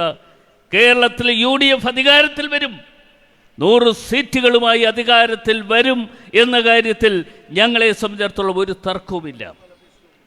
ഓരോ സ്ഥലത്തും എത്തിച്ചേരുമ്പോൾ ജനങ്ങളുടെ ഒരു വലിയ പിന്തുണ, ജനങ്ങളുടെ ഒരു മുന്നേറ്റം, ജനങ്ങളുടെ ആ മുന്നേറ്റം കണ്ടുകൊണ്ട് ഞങ്ങൾ പറയുന്നു, ഞങ്ങളോടൊപ്പമാണ് കേരളത്തിലെ ജനങ്ങൾ ഇന്ന് നിൽക്കുന്നത്. അതാണല്ലോ എൻ്റെ പ്രിയപ്പെട്ട സഹോദരി ഇവിടെ പ്രസംഗിച്ചപ്പോൾ പറഞ്ഞു, എനിക്ക് വലിയ ഭാഗ്യം കിട്ടിയവളാണ്. എന്താണെന്ന് വെച്ചാൽ കണ്ണൂരാണ് ചുമതല. കണ്ണൂരിൽ നിന്നും 5-6 MLA-മാരെ അങ്ങ് നിയമസഭയിലേക്ക് അയക്കാൻ വേണ്ടിയുള്ള ഏർപ്പാടുകൾ ഉണ്ടാക്കിക്കൊണ്ടിരിക്കുകയാണ്. നല്ല കാര്യം, നല്ല കാര്യം. ഇന്ന് നമ്മൾ എന്തൊക്കെ ചിന്തിക്കുന്നു, നമ്മൾ എങ്ങനെയൊക്കെ പോകണമെന്നതിനെക്കുറിച്ചൊക്കെ നമ്മുടെ മനസ്സുകളിൽ ഒരാശയമുണ്ട്. ഒരു കാര്യം ഞാൻ പറയാം, എന്നെ ചോദ്യം ചെയ്തല്ലോ, ഇനി ഒരാളുടെ 2 പേരെ ചോദ്യം ചെയ്യാറുണ്ട്. 2 പേരെ. അതാരൊക്കെയാണെന്ന് ചോദിച്ചാൽ ശ്രീ പിണറായി വിജയൻ, അദ്ദേഹത്തോടൊപ്പം ഇന്നത്തെ DGP രവത ചന്ദ്രശേഖർ. ഇവർ 2 പേരും കൂടിയാണ് ഉണ്ണികൃഷ്ണൻ പോറ്റിയോടൊപ്പം നിന്നുകൊണ്ട് ആംബുലൻസിൻ്റെ താക്കോൽ വാങ്ങി കൊടുത്തത്. അതിനൊരു കുഴപ്പമില്ല. ഞാൻ ആദ്യം തന്നെ ചോദിച്ചു, എൻ്റെ സ്റ്റേറ്റ്മെൻറ്റ് വേണമെന്ന് പറഞ്ഞ് നിങ്ങൾ വിളിക്കുമ്പോൾ ഫോട്ടോ വന്നിട്ടുള്ള എല്ലാവരെയും വിളിക്കുമോ എന്ന് ഞാൻ ചോദിച്ചു. അപ്പോൾ എൻ്റെ മനസ്സിലുള്ളത് പിണറായി വിജയനെ കൂടി വിളിക്കുന്നു എന്ന് പറയുമെന്ന് കരുതിയാണ് ഞാൻ അവരോട് ചോദിച്ചത്. അപ്പോൾ അവരിരുന്ന് ചിരിക്കുകയാണ്, എൻ്റെ സാറേ ഞങ്ങളെ ഇങ്ങനെ പ്രതിക്കൂട്ടിലാക്കാതിരിക്കണേ, ഞാൻ പറഞ്ഞു എന്നെ വിളിച്ചതുകൊണ്ട് ഞാൻ ചോദിച്ചു എന്ന് മാത്രമേ ഉള്ളൂ. ഞാൻ പറഞ്ഞത് ഇനിയും വരാൻ പോകുന്ന നാളുകളിൽ അയ്യപ്പൻ്റെ സ്വർണം കട്ടുകൊണ്ട് പോയിട്ടുള്ള ആളുകൾക്കെതിരെ അതിശക്തമായ ഒരു പോരാട്ടം നടത്തുവാൻ നമ്മൾ തീരുമാനമെടുത്തതാണ്. ആ തീരുമാനമെടുത്തതിൻ്റെ അടിസ്ഥാനത്തിലാണ് KPCC എന്നെ ചുമതലപ്പെടുത്തിയതനുസരിച്ച് തെക്കൻ ജില്ലകളുടെ ജാഥയ്ക്കാണ് ഞാൻ നേതൃത്വം കൊടുത്തത്. എന്ന് വെച്ചാൽ തിരുവനന്തപുരം, കൊല്ലം, പത്തനംതിട്ട അങ്ങനെയുള്ള ജില്ലകൾക്ക് നേതൃത്വം കൊടുത്തുകൊണ്ടാണ് ഞാൻ ഈ സ്വർണ്ണക്കൊള്ളയ്ക്കെതിരെ എൻ്റെ ശബ്ദമുയർത്തിയത്. അപ്പോൾ ഞാൻ UDF കൺവീനർ ആയിരുന്നില്ല എങ്കിൽ എനിക്കൊരു പ്രശ്നവുമില്ല. അടൂർ പ്രകാശ് നല്ലവനായി മാറും, യാതൊരു ബുദ്ധിമുട്ടുമില്ലാതെ പോകാൻ പറ്റും എന്ന കാര്യത്തിൽ യാതൊരു തർക്കവും സംശയവുമില്ല. എന്തായാലും ഒന്ന് ഞാൻ പറയുന്നു, കേരളത്തിൽ UDFൻ്റെ ഗവൺമെൻറ് അധികാരത്തിൽ കടന്നു വരുവാൻ വേണ്ടി ഇനിയും നിങ്ങൾ ഒരു 2 മാസം കൂടി ക്ഷമിക്കണം. ഈ ഫെബ്രുവരി മാസം, മാർച്ച് മാസം പ്രഖ്യാപിക്കും. ഏപ്രിൽ മാസം നടക്കുന്ന തെരഞ്ഞെടുപ്പ് കൂടി കഴിഞ്ഞാൽ കേരളത്തിൽ UDFൻ്റെ അധികാരത്തിൽ കടന്നു വരാനുള്ള അവസരം നിങ്ങൾ ഒരുക്കിയിരിക്കുന്നു. നിങ്ങളെ ഓരോരുത്തരെയും സാക്ഷി നിർത്തിക്കൊണ്ട് ഞങ്ങൾ പറയുന്നു, നിങ്ങളുടെ മുഖഭാവം, നിങ്ങളുടെ ചിന്തകൾ, നിങ്ങളുടെ പ്രവർത്തനങ്ങൾ ഒന്നുകൊണ്ട് മാത്രം കേരളത്തിൽ അധികാരത്തിൽ കടന്നു വരാൻ പോകുന്നത് UDF അധികാരത്തിൽ കടന്നു വരും എന്ന കാര്യത്തിൽ ഒരു തർക്കവും ഞങ്ങളെ സംബന്ധിച്ചിടത്തോളം ഇല്ല എന്ന് പറയുവാൻ ഞാൻ ആഗ്രഹിക്കുകയാണ്. ഞാൻ ദീർഘമായി പ്രസംഗിക്കുന്നില്ല. ബഹുമാന്യായ പ്രതിപക്ഷ നേതാവ് ഇവിടെ എത്തിച്ചേർന്നിട്ടുണ്ട്. അതിൻ്റെയാണ് ഈ പടക്കവും മറ്റും അല്ലേ ഇവിടെ കേട്ടത്. അപ്പോൾ ഏതായാലും ഉടൻ തന്നെ ഇവിടെ എത്തിച്ചേരും. ഞാൻ എൻ്റെ പ്രസംഗം നീട്ടുന്നില്ല. ഇനി നിരവധി UDFൻ്റെ നിരവധി നേതാക്കന്മാർ ഈ വേദിയിൽ സംസാരിക്കാനുണ്ട്. എങ്കിലും എന്നെ വിളിച്ചപ്പോൾ ഞാൻ ആദ്യം പറഞ്ഞ ചില കാര്യങ്ങൾ പറഞ്ഞില്ല എങ്കിൽ നിങ്ങളും ധരിക്കും ഏതാണ്ട് അറസ്റ്റ് ചെയ്തുകൊണ്ട് പോയവൻ ഇവിടെ വന്ന് തലശ്ശേരിയിൽ വന്ന് കണ്ണൂരിൽ വന്ന് ഇവിടെ നിൽക്കുമ്പോൾ ഒന്നുകിൽ ഇവർ പലപ്പോഴും കാണിക്കുന്നത് പോലെ ജയിൽ ചാടി പൊന്തി അവിടെ നിന്ന് വന്നതാണോ എന്ന് സംശയിക്കുമല്ലോ എന്നുള്ളത് കൊണ്ടാണ് ഞാൻ തന്നെയാണ് ഇവിടെ നിൽക്കുന്നത് എന്ന് നിങ്ങളുടെ മുമ്പിൽ പറയാൻ ആഗ്രഹിക്കുന്നത്. അടൂർ പ്രകാശ് പറയുന്നു, ഇവിടെ ഇനി ദയവേത് ചാനലുകാർ ഒന്ന് എഴുതി കൊടുക്കുമ്പോൾ അല്ലെങ്കിൽ ചാനലുകാർ ഇടുന്ന അവസരത്തിൽ തലശ്ശേരിയിൽ അടൂർ പ്രകാശ് വന്നിരുന്നു എന്നുകൂടി ഒന്ന് കൊടുത്തേക്കണേ. അല്ലെങ്കിൽ നാളെ പറയും അടൂർ പ്രകാശ് തലശ്ശേരിയിൽ നിന്ന് ഒളിച്ചോടി വന്നില്ല എന്ന് പറയും. അത് വരാതിരിക്കാൻ എൻ്റെ പ്രിയപ്പെട്ട സുഹൃത്തുക്കൾ എന്നെ ഒന്ന് സഹായിക്കണം. ഞാൻ നിങ്ങളോട് 2 കൈയും തൊഴുതുകൊണ്ട് പറയാം, നിങ്ങളൊന്ന് സഹായിക്കുക. നിങ്ങൾ ഒന്ന് ആ സഹായങ്ങൾ ഞങ്ങളത് ഏറ്റുവാങ്ങാൻ തയ്യാറാണ് എന്ന് മാത്രം സൂചിപ്പിച്ചുകൊണ്ട് എൻ്റെ പ്രിയപ്പെട്ട ബഹുമാന്യരായ മറ്റ് നേതാക്കന്മാർക്ക് വേണ്ടി വഴിമാറി കൊടുത്തുകൊണ്ട് എൻ്റെ പ്രസംഗം ഞാൻ അവസാനിപ്പിക്കട്ടെ. നന്ദി, നമസ്കാരം, ജയ് ഹിന്ദ്. അടുത്തായി ജില്ലാ മുസ്ലിം ലീഗിൻ്റെ പ്രസിഡന്റ് അബ്ദുൽ കരീം ചേലി സംസാരിക്കും. അതിന് അദ്ദേഹത്തെ ആദരപൂർവ്വം ക്ഷണിച്ചോളും.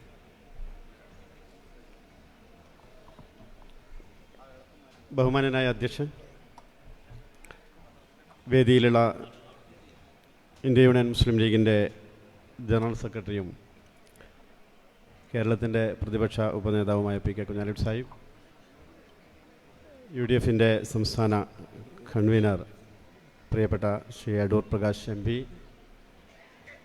അഡ്വക്കേറ്റ് ബിന്ദു കൃഷ്ണ, ഷാനിമോൾ ഉസ്മാൻ, ആസഫ് അലി സാർ തുടങ്ങി UDFൻ്റെ സംസ്ഥാന ജില്ലാ നേതാക്കൾ, സഹോദരി സഹോദരന്മാർ, പ്രതിപക്ഷ നേതാവിനെ ആനയിച്ചുകൊണ്ടുള്ള യാത്ര ഇങ്ങോട്ട് വന്നുകൊണ്ടിരിക്കുകയാണ്. നമ്മുടെ ജില്ലയിൽ മിനിഞ്ഞാന്ന് 3 മണിക്ക് പ്രവേശിച്ച യാത്രയ്ക്ക് നൽകപ്പെടുന്ന 4ാമത്തെ സ്വീകരണ സമ്മേളനമാണ് തലശ്ശേരിയിലേത്. 3 പരിപാടികൾ കണ്ണൂർ ജില്ലയെ ഇളക്കി മറിച്ചുകൊണ്ട് ഉജ്ജ്വലമായിട്ടുള്ള സ്വീകരണ പരിപാടികളാണ് പയ്യന്നൂരിൽ, തളിപ്പറമ്പിൽ, തുടർന്ന് കണ്ണൂരിൽ സമാപിച്ചപ്പോൾ നടന്നത്. ഓരോ സ്വീകരണ പരിപാടികളും മറ്റൊന്നിനെ വെല്ലുന്ന വിധത്തിൽ വളരെ വിജയകരമായി മുന്നേറിക്കൊണ്ടിരിക്കുകയാണ്. ഞങ്ങൾക്ക് ഈ യാത്രയിലുടനീളം സഞ്ചരിക്കുന്ന ആളുകൾക്കൊക്കെ ബോധ്യപ്പെടുന്ന ഒരു കാര്യം, പ്രതിപക്ഷ നേതാവിനെയും ജാഥാംഗങ്ങളെയും UDFൻ്റെ സമുന്നതരായിട്ടുള്ള നേതാക്കന്മാരെയും ഒക്കെ ഒരു ഭരണമാറ്റത്തിന് വേണ്ടിയുള്ള വലിയ പോരാട്ടത്തിൽ കേരളം നെഞ്ചോട് ചേർത്ത് പിടിക്കുന്നു എന്നുള്ളതാണ്. കണ്ണൂർ ജില്ലക്ക് അതിന് സുപ്രധാനമായിട്ടുള്ളൊരു പങ്ക് നിർവഹിക്കാനുണ്ടാകും എന്ന് ഞങ്ങൾ വിശ്വസിക്കുന്നു. അതാണ് നേരത്തെ പ്രിയപ്പെട്ട KPCCയുടെ വൈസ് പ്രസിഡന്റ്, നമ്മുടെ ജില്ലയുടെ നിരീക്ഷണ ചുമതല കൂടിയുള്ള പ്രിയപ്പെട്ട രമ്യ ഹരിദാസ് ഇവിടെ സൂചിപ്പിച്ചത്. CPMൻ്റെ മുഖ്യമന്ത്രിയും CPMൻ്റെ സംസ്ഥാന സെക്രട്ടറിയും ഒക്കെ ഉള്ള ജില്ലയാണ് കണ്ണൂർ. ഞാൻ നിങ്ങളെ അറിയിക്കാൻ ആഗ്രഹിക്കുന്ന ഒരു കാര്യം, ഈ ഭരണത്തിൽ നിന്ന് CPM ഇറങ്ങിപ്പോകുന്നതിൻ്റെ കൗണ്ട് ഡൗൺ ആരംഭിക്കുന്നത് ഈ കണ്ണൂർ ജില്ലയിലായിരിക്കുമെന്നുള്ള കാര്യത്തിൽ നിങ്ങൾക്ക് യാതൊരു സംശയവും വേണ്ട. നിലവിലെ 2 സീറ്റ് മാത്രമുള്ള കണ്ണൂർ ജില്ലയിൽ ഏറ്റവും കൂടുതൽ സീറ്റ് നേടി UDF അധികാരത്തിൽ വരുമ്പോൾ VD സതീശനും PK കുഞ്ഞാലിക്കുട്ടി സാഹിബും ഉൾപ്പെടെയുള്ള UDFൻ്റെ നേതാക്കന്മാർക്ക് കരുത്തു പകരാൻ കണ്ണൂർ ജില്ലയിലെ എല്ലാ നിയോജക മണ്ഡലങ്ങളിലും കരുത്തരായിട്ടുള്ള UDFൻ്റെ സാരഥികൾ വിജയിച്ചു വരുമെന്നുള്ളതാണ് ഈ യാത്രയിലുടനീളം നമ്മൾ കാണുന്ന ഒരു പ്രത്യേകത. എന്തുകൊണ്ട് ഇത് സംഭവിക്കുന്നു എന്നതിനെ സംബന്ധിച്ചിട്ടുള്ള ഒരു വിശകലനം ഈ സമയത്ത് ആവശ്യമുണ്ട് എന്ന് എനിക്ക് തോന്നുന്നില്ല. കഴിഞ്ഞ 10 കൊല്ലക്കാലം ഈ നാടിനെ ഭരിച്ചു മുട്ടിച്ച് സ്വജനപക്ഷപാതവും അഴിമതിയും കെടുകാര്യസ്ഥതയും സ്വന്തം കുടുംബത്തിൻ്റെ ഭാവി മാത്രം ലാക്കാക്കിക്കൊണ്ടുള്ള ഭരണവും മാത്രം സമ്മാനിച്ചിട്ടുള്ള അഹങ്കാരിയും ധിക്കാരിയുമായിട്ടുള്ള ഒരു ഭരണകർത്താവിനെ താഴെ ഇറക്കുക എന്നുള്ളത് ഈ നാടിൻ്റെ ആവശ്യമായിട്ട് ജനം ഏറ്റെടുത്തു എന്നുള്ളതാണ് ഇതിലൂടെയൊക്കെ നമുക്ക് ബോധ്യപ്പെടുന്നത്. ശബരിമല വിഷയവുമായി ബന്ധപ്പെട്ട് വിശ്വാസികളുടെ വികാരങ്ങളെ വ്രണപ്പെടുത്തി അവരുടെ വിശ്വാസ സംഹിതകൾക്കെതിരായിട്ട് ഭരണം നടത്തിക്കൊണ്ടിരിക്കുന്ന ആളുകളെ വെള്ളപൂശുന്ന ഒരു സർക്കാർ, അതാണ് ഇവിടെ പ്രിയപ്പെട്ട അടൂർ പ്രകാശ് MP ഉൾപ്പെടെയുള്ള ആളുകൾ സൂചിപ്പിച്ചത്. കണ്ണൂർ ജില്ലയിലേക്ക് വരുമ്പോൾ ഈ കള്ളന്മാരെയും വെട്ടിപ്പുകാരെയും ഒക്കെ സംരക്ഷിച്ചു നിർത്തുന്ന ഒരു പാർട്ടി സംവിധാനത്തെ നമ്മൾ കാണുകയാണ്. ഒരു ഭരണകൂട അധിപനെ നമ്മൾ കാണുകയാണ്. പയ്യന്നൂരിൽ നിന്ന് കുഞ്ഞുകൃഷ്ണൻ എന്ന് പറയുന്ന CPMൻ്റെ മുൻ ഏരിയ കമ്മിറ്റി സെക്രട്ടറി, CPMൻ്റെ ജില്ലാ കമ്മിറ്റി അംഗം, അദ്ദേഹം തുറന്നുവിട്ടുള്ള ഒരു ഭൂതം, അത് പിണറായിയെയും MV ഗോവിന്ദൻ മാസ്റ്ററെയും നിരന്തരമായി പിന്തുടരുന്നു എന്നുള്ളതാണ് നമ്മൾ കാണുന്ന ഒരു യാഥാർത്ഥ്യം. കള്ളന്മാർ പാർട്ടി ഫണ്ട് കട്ടുകൊണ്ടുപോയി, അതുപോലെ തെരഞ്ഞെടുപ്പ് ഫണ്ട് കട്ടുകൊണ്ടുപോയി, രക്തസാക്ഷി ഫണ്ട് അടക്കം കട്ടുകൊണ്ടുപോയതിനെതിരായിട്ട് ഒരു യഥാർത്ഥ കമ്മ്യൂണിസ്റ്റുകാരൻ്റെ വികാരങ്ങളെ കുഞ്ഞുകൃഷ്ണൻ പ്രകടിപ്പിച്ചപ്പോൾ അയാളെ പാർട്ടിയിൽ നിന്ന് പുറത്താക്കി ആ കള്ളന്മാരെ സംരക്ഷിക്കുന്ന അതേ നിലപാട് മറ്റ് പലയിടങ്ങളിലും ഇവർക്ക് എടുക്കാൻ കഴിയുന്നില്ല എന്ന് നമ്മൾ കാണുകയാണ്. അപ്പോൾ ജനങ്ങളുടെ മുമ്പാകെ കണക്ക് പറയേണ്ടുന്ന ആളുകൾക്ക് ആ കണക്ക് പറയാൻ കഴിയാത്ത സാഹചര്യം വരുന്നു. CPMൻ്റെ എല്ലാ നയനിലപാടുകളെയും ന്യായീകരിക്കുന്ന CPMൻ്റെ സംസ്ഥാന സെക്രട്ടറിക്ക് പോലും എന്താണ് തൻ്റെ അനുയായികൾ പറയുന്നത് എന്ന് തിട്ടമില്ലാത്തൊരു കാര്യമാണ്. ഇന്നലെ മലപ്പുറത്ത് വെച്ച് MV ഗോവിന്ദൻ മാസ്റ്ററോട് പത്രക്കാർ ചോദിച്ചു, പയ്യന്നൂരിലെ കുഞ്ഞുകൃഷ്ണന്റെ വെളിപ്പെടുത്തലുമായി ബന്ധപ്പെട്ട് CPM പൊതുജനങ്ങളുടെ മുമ്പാകെ കണക്കെന്താണ് പറയാത്തത് എന്ന്. അതിന് അദ്ദേഹം തൻ്റെ CPMൻ്റെ ജില്ലാ സെക്രട്ടറിയുടെ പത്രസമ്മേളനത്തിലെ ഒരു വാക്യം ഉദ്ധരിച്ചുകൊണ്ട് പത്രക്കാർ ചോദിച്ചപ്പോൾ പത്രക്കാരോട് അദ്ദേഹം പറഞ്ഞത് പൊതുജനമാരാണ് ബഹുജനമാരാണ് എന്ന് എനിക്കറിയില്ല എന്നാണ്. രാകേഷ് പറഞ്ഞത് പൊതുജനങ്ങളുടെ കൂടെ മുമ്പാകെ ഞങ്ങൾ ഈ കണക്ക് വെക്കുന്നില്ല, എന്നാൽ ബഹുജനത്തിന്റെ മുമ്പാകെ ഞങ്ങൾ ഈ കണക്ക് വെക്കാൻ.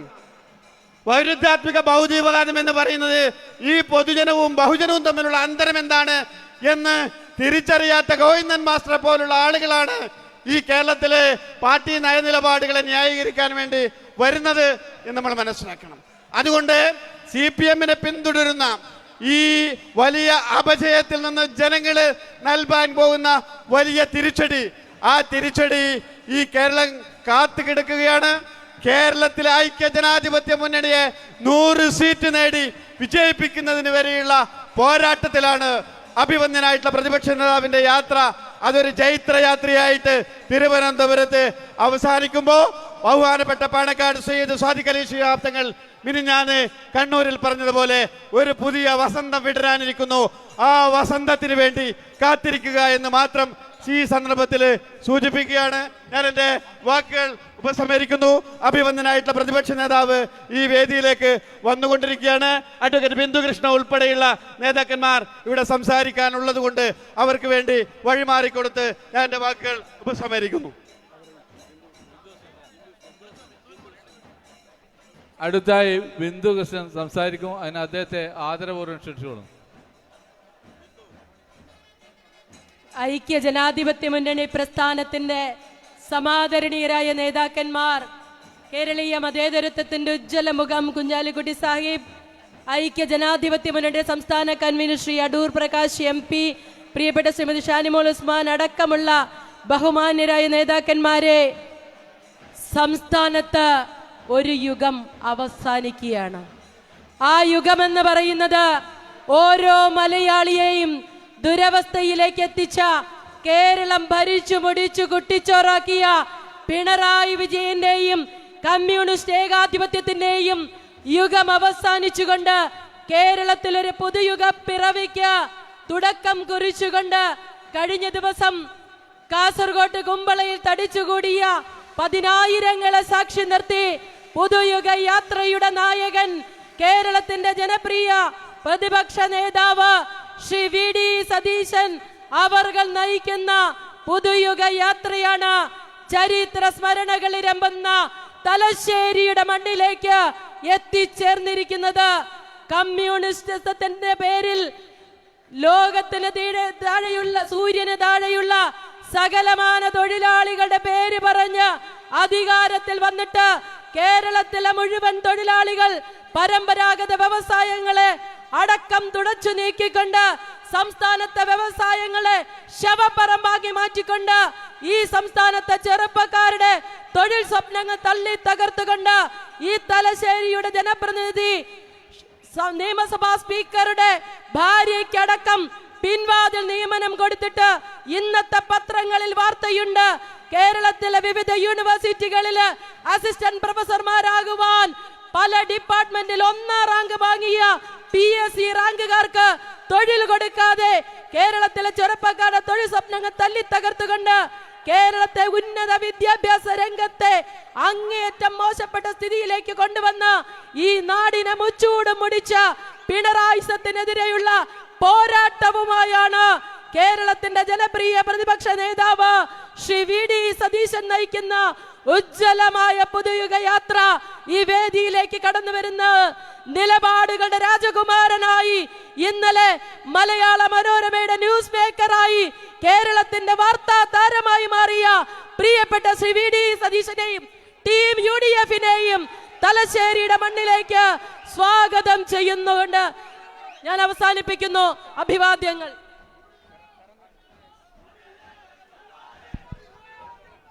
പ്രതിപക്ഷ നേതാവിന് ഹൃദയാഭിവാദ്യങ്ങൾ.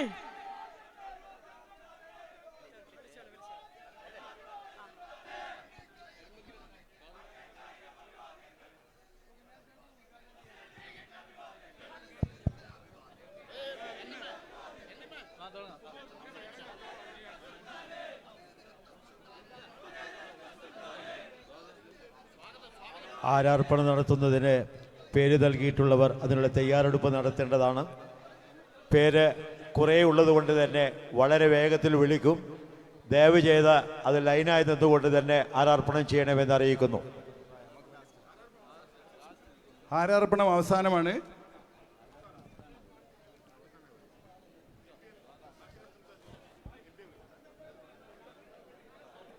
ബഹുമാനപ്പെട്ട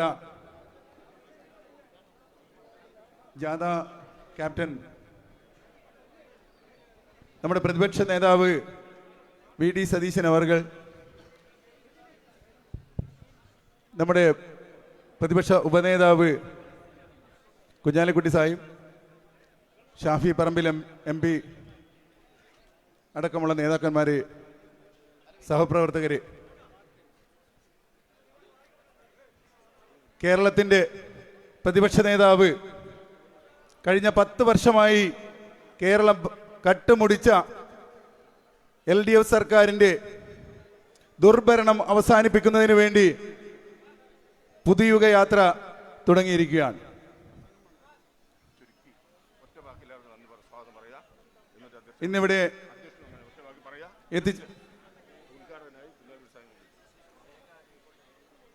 ഇന്നിവിടെ എത്തിച്ചേർന്ന മുഴുവൻ നേതാക്കളെയും ആദ്യമായി ഈ യോഗത്തിൽ അധ്യക്ഷത വഹിക്കുന്നത് UDFന്റെ തലശ്ശേരി ചെയർമാൻ N മുഹമ്മദ് അവർകളാണ്. അദ്ദേഹത്തെ ഹാർദമായി സ്വാഗതം ചെയ്യുന്നു. അതുപോലെ തന്നെ ഇന്നത്തെ ഈ പരിപാടി ഇവിടെ ഔപചാരികമായി ഉദ്ഘാടനം ചെയ്യുന്നത് പ്രതിപക്ഷ ഉപനേതാവ് കുഞ്ഞാലിക്കുട്ടി സാഹിബ് അവർകളാണ്. അദ്ദേഹത്തെ ഹാർദമായി സ്വാഗതം ചെയ്യുന്നു. അതുപോലെ തന്നെ നമ്മുടെ ജാഥ ക്യാപ്റ്റൻ, നമ്മുടെ പ്രതിപക്ഷ നേതാവ്, കേരളത്തിലെ ഒറ്റ വാക്കും ഒറ്റ പ്രവൃത്തിയുമായി പോകുന്ന പ്രതിപക്ഷ നേതാവ് VD സതീശൻ അവർകളെ ഞാൻ ഹാർദമായി സ്വാഗതം ചെയ്യുന്നു. ഷാഫി പറമ്പിൽ MP, നമ്മുടെ പ്രിയങ്കരനായ ജനകീയ MP ഷാഫി പറമ്പിൽ അവർകളെ ഹാർദമായി സ്വാഗതം ചെയ്യുന്നു. ഷാനി മോൾ ഉസ്മാൻ, ബിന്ദു കൃഷ്ണ, എല്ലാവരെയും, ഒരുപാട് നേതാക്കന്മാർ, VA നാരായണേട്ടൻ അടക്കം, CP ജോൺ അടക്കം എല്ലാ നേതാക്കന്മാർക്കും ഒറ്റ വാക്കിൽ സ്വാഗതം ഓതിക്കൊണ്ട് ഈ ചടങ്ങിൽ അധ്യക്ഷത വഹിക്കുവാൻ ചെയർമാൻ N മുഹമ്മദ് അവർകളെ ക്ഷണിക്കുന്നു. ബഹുമാനപ്പെട്ട നേതാക്കളെ, സഹോദരി സഹോദരന്മാരെ, സുഹൃത്തുക്കളെ, അടുത്തായി തന്നെ സംസാരിക്കാൻ വേണ്ടി അഖിലേന്ത്യാ മുസ്ലിം ലീഗിൻ്റെ അഖിലേന്ത്യാ സെക്രട്ടറിയും അതേപോലെ തന്നെ പ്രതിപക്ഷ ഉപനേതാവുമായ ബഹുമാനപ്പെട്ട കുഞ്ഞാലിക്കുട്ടി സാഹിബിനെ ആദരപൂർവ്വം ഈ ഉദ്ഘാടന കർമ്മത്തിലേക്ക് ക്ഷണിക്കുന്നു, നിർത്തുന്നു. അസ്സലാമു അലൈക്കും.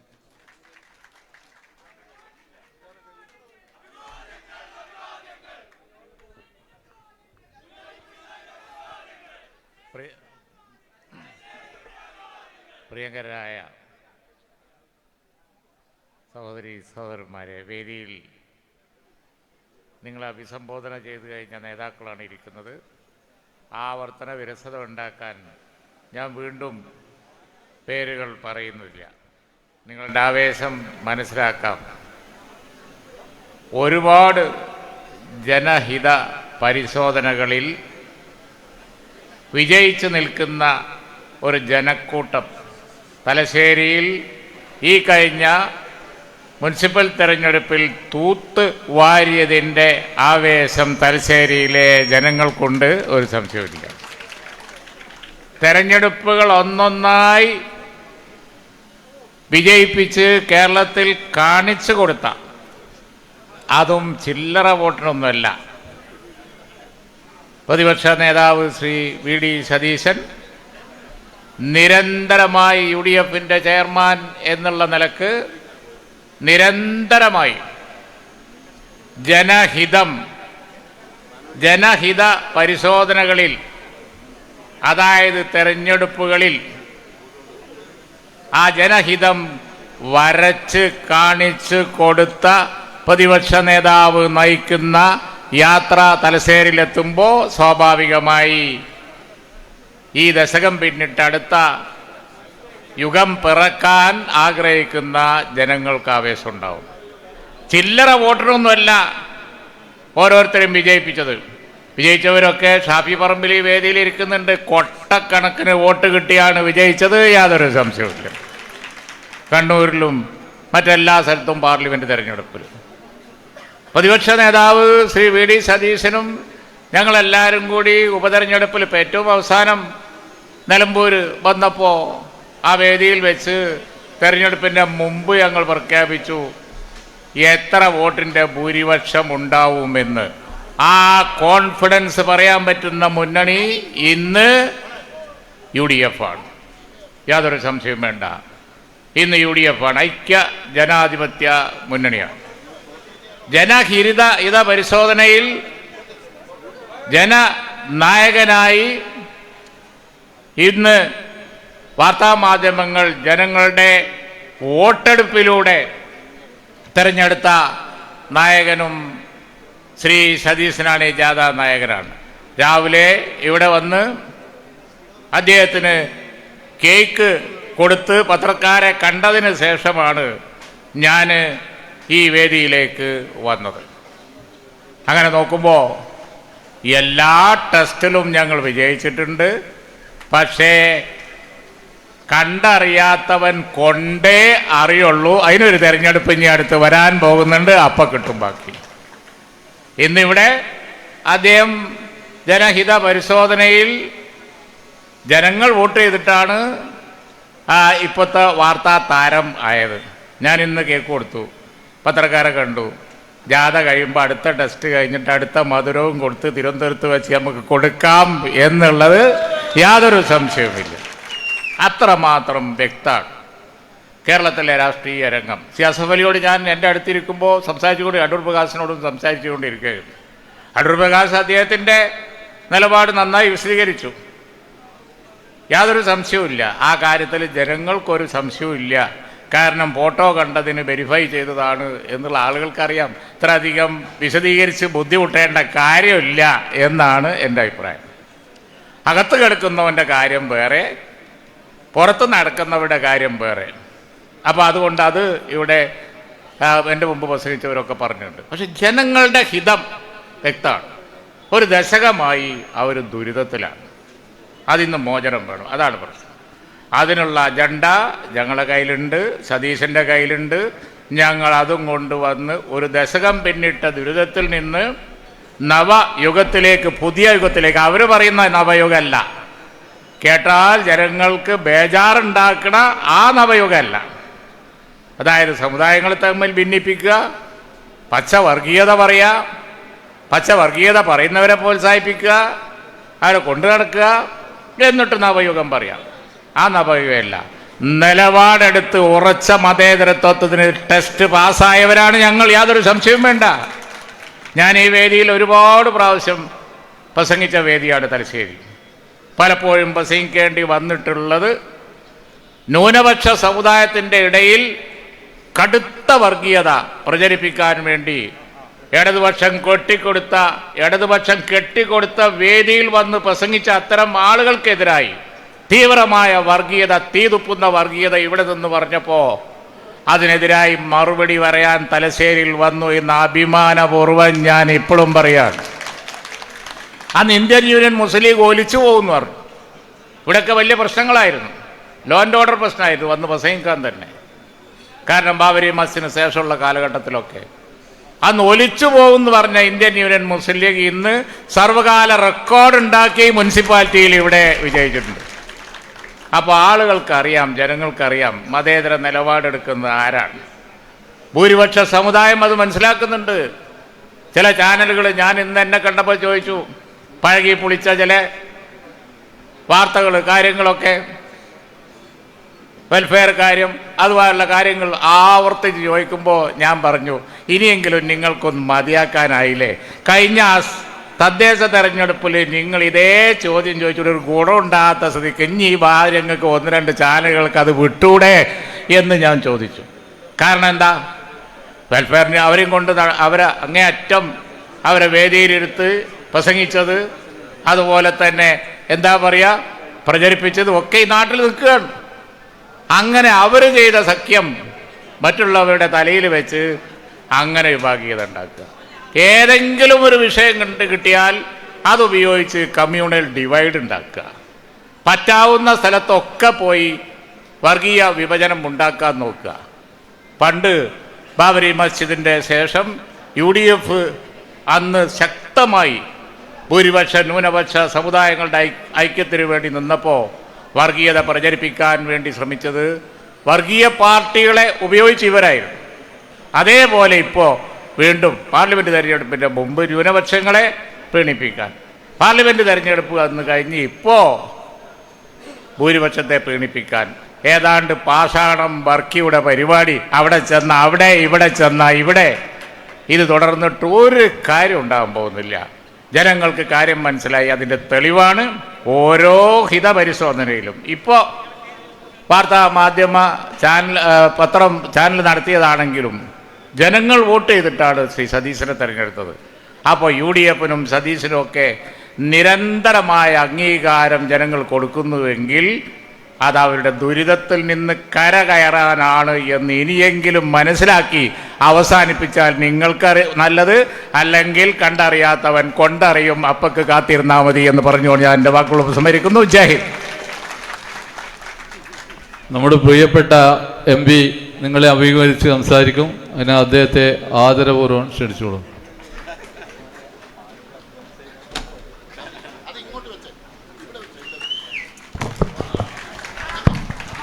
ഞാൻ ഈ UDF-ന്റെ നേതാക്കന്മാരോട് ചോദിച്ചു, നമുക്ക് ഈ രാവിലെ 10-11 മണിക്കൊക്കെ ശേഷം പ്രതിപക്ഷ നേതാവ് എത്തുമ്പോഴത്തേക്കും നല്ല വെയിൽ അവിടെ കൊള്ളുന്നുണ്ടാവും, തലശ്ശേരിയിലെ പരിപാടി എങ്ങനെ ഉണ്ടായിരിക്കുന്നു വെച്ചപ്പോൾ അവരെന്നോട് പറഞ്ഞത് അത് അവിടെ വന്ന് കണ്ടാൽ മതി എന്നാണ് എന്നോട് പറഞ്ഞത്. ഈ സംഗമത്തിലേക്ക് കടന്നു വന്ന ഐക്യജനാധിപത്യ മുന്നണിയുടെ മുഴുവൻ സഹപ്രവർത്തകർക്കും, ഞങ്ങളെ കേൾക്കുന്നതിന് വേണ്ടി വന്നു ചേർന്നിട്ടുള്ള മുഴുവൻ ജനാധിപത്യ വിശ്വാസികൾക്കും പ്രതിപക്ഷ നേതാവിൻ്റെ ഈ ജാഥയെ തലശ്ശേരി ടൗണിലുടനീളം കൈകൾ വീശി ആശീർവദിച്ച് അനുഗ്രഹിച്ച് തംസപ്പും കൊടുത്ത് സല്യൂട്ടും കൊടുത്ത് ആനയിച്ചിങ്ങോട്ടേക്ക് കടന്നു വന്ന തലശ്ശേരിയിലെ മുഴുവൻ ജനതയ്ക്കും ഹൃദയം നിറഞ്ഞ നന്ദിയും സ്നേഹാഭിവാദ്യങ്ങളും അറിയിക്കാൻ ആഗ്രഹിക്കുകയാണ്.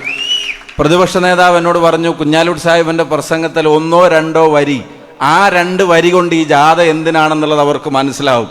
കണ്ടറിയാത്തവൻ കൊണ്ടറിയുമെന്ന് പറഞ്ഞത് 26-ൽ അത് യാഥാർത്ഥ്യമാകാൻ പോകുന്നു. 25-ൽ അതിൻ്റെ ട്രെയിലർ നമ്മൾ കണ്ടു. CPM വിചാരിക്കുന്ന പഞ്ചായത്ത് തെരഞ്ഞെടുപ്പ് പടമായിരുന്നു എന്നുള്ളത്. പഞ്ചായത്ത് തെരഞ്ഞെടുപ്പ് പടമല്ല, മെയിൻ പടം വരാനിരിക്കുന്നേ ഉള്ളൂ. പഞ്ചായത്ത് തെരഞ്ഞെടുപ്പ് ഒരു ട്രെയിലറായിരുന്നു എന്നുള്ളത് നിയമസഭാ തെരഞ്ഞെടുപ്പ് വരുമ്പോൾ നിങ്ങൾക്ക് ബോധ്യപ്പെടും. ഞാൻ ദീർഘമായി കടന്നു പോകുന്നില്ല. ബഹുമാന്യരായ നേതാക്കന്മാർ, UDF കൺവീനർ ഉൾപ്പെടെയുള്ള ആളുകൾ ഈ വേദിയിൽ നമ്മളോടൊപ്പമുണ്ട്. പാനൂരിലെ മീറ്റിംഗും ഏകദേശം 10 മണിക്ക് ഇതിനോടൊപ്പം തന്നെ ആരംഭിച്ചതാണ്. സമയം 12ആയി, നട്ടുച്ച വെയിലാണ്. ഇവിടെ നിങ്ങളെല്ലാവരും തടിച്ചുകൂടി നിൽക്കുന്നത് പോലെ അവിടെയും ആയിരക്കണക്കിന് ആളുകൾ നിൽക്കുന്നു. ഞാൻ ഒരു കാര്യം മാത്രം പറയാൻ ആഗ്രഹിക്കുന്നു. ഈ ജാഥ എന്തിനു വേണ്ടിയാണ് എന്നുള്ളത് ഇന്ന് കാലത്ത് ഒരിക്കൽ കൂടി ബോധ്യപ്പെട്ട കുറച്ച് മണിക്കൂറുകളാണ് കടന്നുപോയത്. ഞങ്ങൾ ഇന്ന് കാലത്ത് തലശ്ശേരിയിലെ ഗസ്റ്റ് ഹൗസിലുണ്ടായിരുന്നു. തലശ്ശേരിയിൽ 100 കണക്കിന് ആളുകൾ വന്നു. ആ 100 കണക്കിന് ആളുകൾ വന്ന് അവരവിടെ പറഞ്ഞു വെച്ച വിഷയങ്ങൾ ഓരോന്നും, ഒരു ജനത അനുഭവിക്കുന്ന പ്രയാസങ്ങൾ എന്തൊക്കെയാണ് എന്നുള്ളത് പ്രതിപക്ഷ നേതാവിൻ്റെ മുമ്പിൽ എഴുതിയും പറഞ്ഞും ആ മണിക്കൂറുകൾ അങ്ങനെയാണ് കടന്നുപോയത്. ഓർഫനേജിൽ കഴിയുന്ന പാവപ്പെട്ട അമ്മമാരുടെ പെൻഷൻ തൊട്ട് മൈസൂർ തലശ്ശേരി റെയിൽപാത വരെയുള്ള കാര്യങ്ങളിൽ ഒരു ഗവൺമെന്റിന്റെ ഇടപെടൽ ഉണ്ടായിരിക്കണം എന്നുള്ളതാണ് അവിടുത്തെ ജനങ്ങൾ ഓരോരുത്തരും അവിടെ വന്ന് പറഞ്ഞത്. പെൻഷനെ സംബന്ധിച്ച്, ക്ഷേമനിധിയെ സംബന്ധിച്ച്, ഇവിടുത്തെ ബസ് ഓണേഴ്സിന്റെ പ്രയാസങ്ങൾ, ട്രാഫിക്കിന്റെ പ്രശ്നങ്ങൾ, ഹൈവേയുടെ പ്രശ്നങ്ങൾ, ഈ തീരദേശത്തിന്റെ പ്രശ്നങ്ങൾ, കർഷകരുടെ പ്രശ്നങ്ങൾ, ഓരോന്നും അവരെ കേട്ട് അവരിൽ നിന്ന് പരാതികൾ ഏറ്റുവാങ്ങിയ ശേഷം പ്രതിപക്ഷ നേതാവ് പറഞ്ഞത്, ഇത് കേവലം ഏറ്റുവാങ്ങലായിരിക്കില്ല, ഇത് മേടിച്ചു വെക്കലുമായിരിക്കില്ല. കേരളത്തിൽ ഐക്യജനാധിപത്യ മുന്നണിയുടെ ഒരു ഗവൺമെന്റ് വന്നാൽ സംസ്ഥാനത്തുടനീളമുള്ള ജനങ്ങളെ ബാധിക്കുന്ന പ്രശ്നങ്ങളും നിങ്ങൾ പറഞ്ഞു, ഇവിടുത്തെ സ്പെസിഫിക് ആയിട്ടുള്ള പ്രശ്നങ്ങളും പറഞ്ഞു. ഒരുറപ്പ് ഞാൻ പറയുന്നു, ഈ പ്രശ്നപരിഹാരത്തിന് മുൻകൈയെടുക്കൽ UDF-ന്റെ ഒരു പ്രധാനപ്പെട്ട അജണ്ടയായിരിക്കും എന്നുള്ളത് അവിടെ വന്ന മുഴുവൻ ആളുകളോടും പറഞ്ഞു. ഒരു വാചകം കൂടെ ചേർത്ത് പറഞ്ഞു, സർവപ്രതാപവും ഉണ്ടായിരുന്ന തലശ്ശേരി നഗരത്തെ, ഈ പ്രദേശത്തെ, ഈ മലബാറിന്റെ ഈ പ്രദേശത്തിന്റെ ഹെഡ്ക്വാർട്ടേഴ്സ് ആയിരുന്ന ഒരു സ്ഥലത്തെ അതിന്റെ പ്രതാപത്തിലേക്ക് മടക്കി കൊണ്ടുവരാനുള്ള ആൾട്ടർനേറ്റീവ് പ്ലാൻ അത് UDF-ന് ഉണ്ടായിരിക്കും എന്നുള്ളത് ആ യോഗത്തിൽ പറഞ്ഞു വെച്ചിട്ടാണ് പ്രതിപക്ഷ നേതാവും അതുപോലെ തന്നെ കുഞ്ഞാലിക്കുട്ടി സാഹിബ് ഉൾപ്പെടെയുള്ള നേതാക്കന്മാർ ഇപ്പോ നിങ്ങളെ കണ്ട് നേരിൽ സംസാരിക്കാൻ വേണ്ടി വരുന്നത്. ഒരു ജാഥ വേറെയും നടക്കുന്നുണ്ട്. ആ ജാഥ വികസന ജാഥ എന്നാണ് അതിന്റെ പേര്. പക്ഷെ വികസനമല്ലാത്ത മറ്റെല്ലാം ആ ജാഥയിൽ ചർച്ച ചെയ്യുന്നുണ്ട്. അത് വികസന ജാഥയല്ല, അത് വിദ്വേഷ ജാഥയാണ് എന്നുള്ളത് അവരുടെ പ്രസംഗം കേൾക്കുമ്പോൾ നിങ്ങൾ അറിയുന്നുണ്ട്. ആ ജാഥ നടത്തുന്നത് കേരളത്തെ വികസിപ്പിക്കാനല്ല, ആ ജാഥ നടത്തുന്നത് കേരളത്തെ തമ്മിലടിപ്പിക്കാനാണ്. ഈ ജാഥ നടത്തുന്നത് കേരളം ഒരുമയോടെ പുതിയ വികസന സ്വപ്നങ്ങൾ കാണുന്ന ഒരു പുതിയ യുഗത്തിലേക്ക് കേരളത്തെ നയിക്കാൻ വേണ്ടിയാണ്. ജനങ്ങളെ കേൾക്കുന്ന ജാഥ. ഇന്ന് അവിടെ കൂടിയിരുന്ന ആളുകളോട് പ്രതിപക്ഷ നേതാവ് പറഞ്ഞു, ഇതാണ് പൗരപ്രമുഖരുടെ മീറ്റിംഗ്. പൗരപ്രമുഖരെന്ന് പറഞ്ഞത് ആരാ? അവിടെ പാവപ്പെട്ട തൊഴിലുറപ്പ് തൊഴിലാളി ഒരു അമ്മ അവരുടെ പ്രയാസം പറഞ്ഞു, അതാണ് പൗരപ്രമുഖ. അവിടെ ഹരിതകർമ്മസേനയുടെ പ്രയാസം പറഞ്ഞു, അതാണ് പൗരപ്രമുഖ. മത്സ്യത്തൊഴിലാളികൾ പ്രയാസം പറഞ്ഞു, അതാണ് പൗരപ്രമുഖർ. ആരോഗ്യ മേഖലയിലെ പ്രയാസങ്ങൾ പറഞ്ഞു, അതും പൗരപ്രമുഖരുടെ ഭാഗം. വ്യാപാരികൾ പറഞ്ഞു, വ്യവസായികൾ പറഞ്ഞു, തൊഴിലാളികൾ പറഞ്ഞു. അതുപോലെ തന്നെ നിങ്ങൾക്കറിയാം, ഖാദിയിൽ ജോലി ചെയ്യുന്നവർ പറഞ്ഞു, ഹാൻഡ് വീവിൽ ജോലി ചെയ്യുന്നവർ പറഞ്ഞു, ഓരോരുത്തരും കച്ചവടക്കാർ പറഞ്ഞു. ഈ തലശ്ശേരി പട്ടണത്തിന്റെ ഹൃദയത്തിലൂടെ കടന്നു പോകുന്ന 1400 വ്യാപാരികൾ, അവരുടെ പ്രതിനിധികൾ വന്നു. സ്ഥലം സർക്കാരിന്റെ വികസന പ്രവർത്തനങ്ങൾക്ക് കൊടുക്കാൻ തയ്യാറായി വന്നിട്ട് അതിൽ തീരുമാനമാവാതെ വർഷങ്ങൾ കയ്യാലപ്പുറത്തെ തേങ്ങ പോലെ നിൽക്കുന്ന ആളുകൾ, അവരൊക്കെ അവരുടെ പ്രയാസങ്ങൾ, സങ്കടങ്ങൾ, അവരുടെ സങ്കടക്കടല് അതവിടെ വന്ന് കെട്ടഴിച്ചിട്ടുണ്ടെങ്കിൽ പത്രസമ്മേളനത്തിൽ പറഞ്ഞതുപോലെ ഒരു സർക്കാരില്ലായ്മക്കെതിരായി കേരളം നടത്തുന്ന മുന്നേറ്റം കൂടിയാണ് ഈ പുതുയുഗയാത്ര. ഇത് കോൺഗ്രസിന് വേണ്ടിയോ ലീഗിന് വേണ്ടിയോ UDF-ന് വേണ്ടിയോ നടത്തുന്ന ജാഥയല്ല. ഇത് കേരളത്തെ വീണ്ടെടുക്കാൻ ഈ നാട്ടിലെ ജനതയുടെ അനുഗ്രഹത്തോടെ നടക്കുന്ന യാത്രയാണ് എന്ന് മാത്രം സൂചിപ്പിക്കാൻ ആഗ്രഹിക്കുന്നു. ഞാൻ പ്രസംഗം ദീർഘിപ്പിക്കുന്നില്ല. ഒരൊറ്റ കാര്യം മാത്രം പറയുന്നു, ഒരേ ഒരു കാര്യം. എന്നെ കേൾക്കുന്ന CPM-ന്റെ നല്ലവരായ സഹപ്രവർത്തകർ അവരാരെങ്കിലും ഉണ്ടെങ്കിൽ അവരവരുടെ പാർട്ടിയെക്കുറിച്ച് ആലോചിക്കട്ടെ.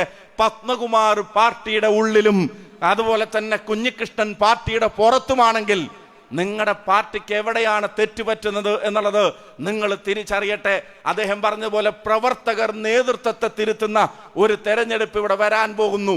രക്തസാക്ഷി കുടുംബങ്ങൾ, ജീവൻ ബലിയർപ്പിക്കപ്പെട്ടവർ, അവരുടെ പേരിൽ പോലും തട്ടിപ്പ് നടത്തുന്നവർ, അയ്യപ്പന്റെ പേരിൽ തട്ടിപ്പ് നടത്തുന്നവർ, ജനങ്ങളെ തമ്മിലടിപ്പിക്കുന്നവർ, നരേന്ദ്രമോദിയുടെ പ്രസംഗത്തിന്റെ സജി ചെറിയാന്റെ ടീസർ ഇറക്കുന്നവർ, ഒരു കാര്യം അവർ തിരിച്ചറിയണം, ഏതാനപ്പുറത്ത് കയറിയിരിക്കുന്നവരെയും വലിച്ച് താഴെയിടാനുള്ള ശക്തി ഈ നാട്ടിലെ ജനങ്ങൾക്കുണ്ട് എന്നുള്ളത് അത് ബോധ്യപ്പെടുത്ത ഒരു തെരഞ്ഞെടുപ്പാണ് പഞ്ചായത്ത് തെരഞ്ഞെടുപ്പ്. പാർട്ടിയെ സ്നേഹിക്കുന്നവരും ഭരണത്തെ സ്നേഹിക്കുന്നവരും എന്ന തലത്തിൽ CPM-ൽ വിഭാഗീയതയുണ്ട്. പാർട്ടിയെ സ്നേഹിക്കുന്നവരും ഭരണത്തെ മാത്രം സ്നേഹിക്കുന്നവരെ തിരുത്താൻ പാർട്ടിയെ സ്നേഹിക്കുന്നവരുടെ മുമ്പിൽ ഇത്തവണ ബാലറ്റ് മെഷീൻ വന്നാൽ അവരും വോട്ട് ചെയ്യാൻ പോകുന്നത് ഐക്യ ജനാധിപത്യ മുന്നണിക്കായിരിക്കുമെന്ന് തെളിയിക്കുന്ന ഉജ്ജ്വലമായ യാത്രക്ക് നേതൃത്വം നൽകുന്ന പ്രിയപ്പെട്ട പ്രതിപക്ഷ നേതാവിന് കഴിഞ്ഞ ദിവസം മനോരമയുടെ ന്യൂസ് മേക്കർ, അതും ജനങ്ങൾ കൽപ്പിച്ചു കൊടുത്ത ഒരു പുരസ്കാരമാണ്. ആ ജനപിന്തുണ ഐക്യ ജനാധിപത്യ മുന്നണിക്കാണ്. അതിനെ അരക്കെട്ടുറപ്പിക്കുന്ന ഈ സംഗമത്തിലേക്ക് കടന്നു വന്ന നിങ്ങൾക്ക് എല്ലാവർക്കും അഭിവാദ്യങ്ങളും. പുതുയുഗ യാത്രക്ക് തലശ്ശേരിയുടെ മണ്ണിലേക്ക് ഹാർദമായ സ്വാഗതവും. അദ്ദേഹം പറഞ്ഞു, വികസന ആൾട്ടർനേറ്റീവിന്റെ കാര്യത്തിൽ തലശ്ശേരിക്ക് കൃത്യമായ സ്ഥാനം അത് UDF അടയാളപ്പെടുത്തിയിരിക്കുമെന്നുള്ളത് അവിടെ സൂചിപ്പിച്ചതിന് നന്ദിയും അറിയിച്ചുകൊണ്ട് എന്റെ വാക്കുകൾ ഉപസംഹരിക്കുന്നു. നന്ദി, നമസ്കാരം. ജയ് ഹിന്ദ്, ജയ് UDF. അടുത്തായി നമ്മളെല്ലാം തന്നെ ആകാംക്ഷയോടുകൂടി കാത്തുനിന്ന നമ്മുടെ പ്രതിപക്ഷ നേതാവ് നിങ്ങളെ അഭിമുഖീകരിച്ച് സംസാരിക്കും. അതിന് അദ്ദേഹത്തെ ആദരപൂർവ്വം ക്ഷണിച്ചുകൊള്ളും. അതിനു മുമ്പായി ആരാർപ്പണം.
ഏറ്റവും പ്രിയങ്കരനായ അധ്യക്ഷൻ, ഈ മുഹമ്മദിക ഈ സമ്മേളനം ഉദ്ഘാടനം ചെയ്ത ഇന്ത്യൻ യൂണിയൻ മുസ്ലിം ലീഗിൻ്റെ ജനറൽ സെക്രട്ടറി കൂടിയായ പ്രതിപക്ഷ ഉപനേതാവ് ശ്രീ PK കുഞ്ഞാലിക്കുട്ടി സാഹിബ് അടക്കം വേദിയിലും സദസ്സിലും ഇരിക്കുന്ന ഏറ്റവും ബഹുമാന്യരായ നേതാക്കളെ, എൻ്റെ ഏറ്റവും പ്രിയപ്പെട്ട പോരാളികളായ സഹപ്രവർത്തകർ, നമ്മളൊരു മഹായുദ്ധത്തിന് പോവുകയാണ്.